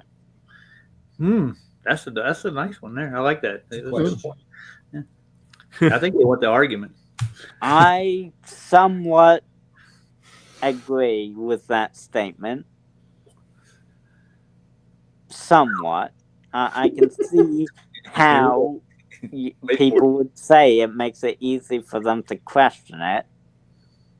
I can actually, oddly, weirdly, see the logic behind that. Good. Okay, I got a logical question that goes along with that. Okay, on the surface of the moon, they measured supposedly 10 inches of dust, or 10 feet of dust. They actually put a rod in the ground and they measured it. And they have, 1/6 the gravity they have on Earth. How did they take this lightweight lunar rover and get traction? Thanks, guys. Yeah, later, PJ. Bye, PJ. Yeah, I'm out here as well. I can't. Well, once you leave, you can't get back in. I'm done. I'm done. Okay. I'm done. Yeah, right. Same for me. I Have can't. a great night, PJ. Yeah. Bye-bye. Goodbye. Bless. See you later. Bye-bye. Yeah. Are you going to take off, Stanley? There he goes. So you're going to answer this question, and I'm going to go. How did they get traction with that moon rover? Did they weigh it down with lead weights and they have 1/6 the gravity on the moon, correct? Right? Yeah. And they have 10-foot like ditches full of dust, and there's no heaviness to it because there's 1/6 the gravity, right? So how did they actually dig down deep enough to get traction to roll that moon rover on the moon? Or that the air has less. Well, the moon has less air, and the type of surface would be different, and the gravity is different. In order to gain traction, you have to have weight, don't you? You have to have some kind of friction. You have to right? Well, traction is just the grip between the surface and the but wheel. you have to have weight to gain traction, correct? Well, the weight, yes. Well, the weight, yes. The weight, the type of surface, the material. Now imagine this: you have 1/6 the gravity you have on Earth, correct? Mm-hmm. Okay, so you have to have something heavier, like 6 times heavier, to get the same weight you get on Earth to get traction. Well, there's less frictional grip, so there would be less traction. Yeah. Yeah. So but how do they drive that thing around? Wouldn't that just make it easier for the wheels to slide around? Float. You would be kind of floating a tad bit between revolutions, right? So you would lose more traction that way. Like you can see it kicking up dust. Yeah, I can see it, but I don't think they were on the moon. But that's just my opinion. Keep going. I just want to know how they gained traction in the first place to get the moon rover going. Because once you're in motion, it's going to be easier to do that. You get what I'm saying? Well, yeah, well, it's like what, blowing into a balloon or something. It's difficult at the start, and then it becomes easy. And every time you later. stop and start, you're going to have to gain traction that way. So it would make it very, very impossible, wouldn't it? You think, like even the batteries on the rover? I've actually been in one of the rovers itself. I used to clean the USGS building, the company I was talking about that made the geoid data that they use for surveying, where they get so-called spherical excess. And I know how they do it. Friction isn't just about gravity, though. Yeah, but I mean, it doesn't so-called gravity, as you call it, make it more possible for you to gain traction. Gravity is your cause of weight here on Earth, right? According to your model. Well, correct? Yes, but there's still gravity on the moon, just way less. Yeah, way less. So things still have some weight on the moon. Yeah, but it's not a lot. And I've actually seen the moon rover. So friction and thus, I guess, traction would still exist. Be harder to get friction with, isn't it? If it's moon dust, finer. The moon buggy does make contact with the ground. Like the wheels make contact with the ground still. There's no real ground on the moon, from what I can tell. From what they were showing, were actually that there are spots that are rocky here and there, but there's more dust on the surface than actual rock, right? Well, I'd say it doesn't. Lunar traction doesn't come from the weight. Where does it come from? I guess it would be the interlocking of between the wheels and the surface, I suppose. Yeah. Well, have you ever drove in sand before? Well, yeah, but that's here on Earth. You ever get stuck in the sand? That's on Earth, though. This is no, but we're talking about something that I don't think the wheels would get stuck on the moon as easy. You would probably dig a hole really quick because the dust is really fine. It would actually kick up a lot faster. Well, we do see dust get kicked up a lot on the moon compared to Earth. It's hard to get traction is what I'm saying. And I, like I said, I've actually been in a moon buggy, the replica they have over here in Arizona at Flagstaff. But they have an homage to the moon missions in this building I used to work at, USGS building, and they had it up front, and I got to go and wipe it down and clean it. Like that's what I did for the company. I cleaned their building, so I got to go in their geodetic surveyors' rooms and stuff, and I got to look at all their equipment and everything. You know, I know the ins and outs of what they do. I'm gonna head off. I'll see you tomorrow. Okay. So, but you didn't really answer the question. Oh, what was it? How do they really gain traction on the moon? What's the magic that makes that happen? Well, I suppose the wheels still make contact with the surface. Yeah, but you think about 10 feet of dust. Like they're digging that deep. They would bottom out probably before they got traction most of the time, wouldn't they? Well, you have to have a wide wheelbase to actually start. The wider the wheelbase, the wheel is, the better you'll get traction. Like in swampy areas and stuff that's loose. So, really wide wheels. They don't have really wide wheels on that thing, though. I've actually grabbed the wheel itself, the one they used on the moon. It's a replica. If the one they didn't take, they have it in like a showpiece there at USGS. It's about probably, I'd say, about close to a little over.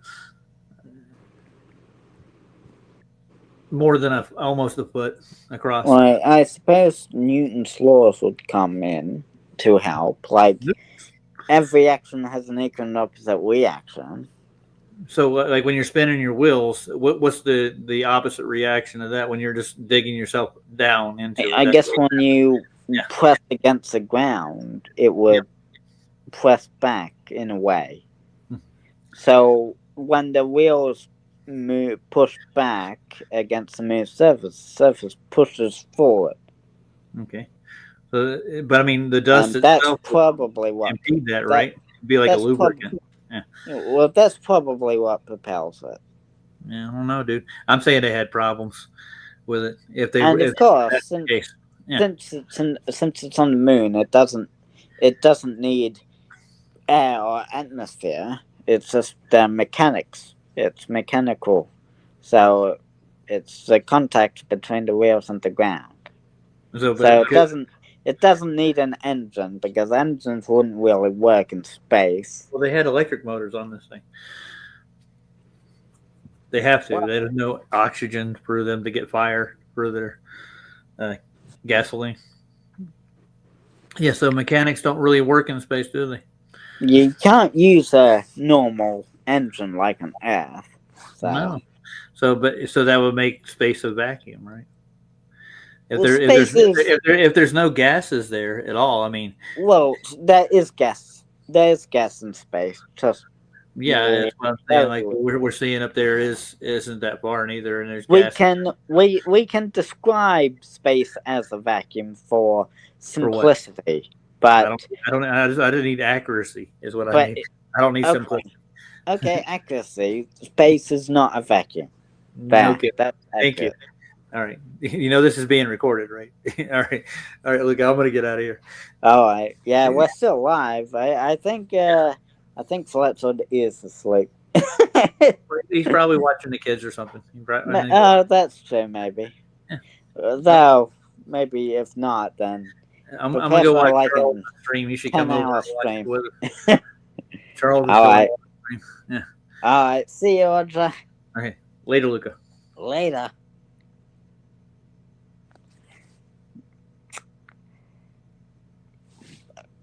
I know the stream is probably going to carry on a bit longer, but I'm here, might as well address the audience as well. So, thanks everyone for watching the stream. And I guess I'll see you tomorrow. Yeah. Bye, guys.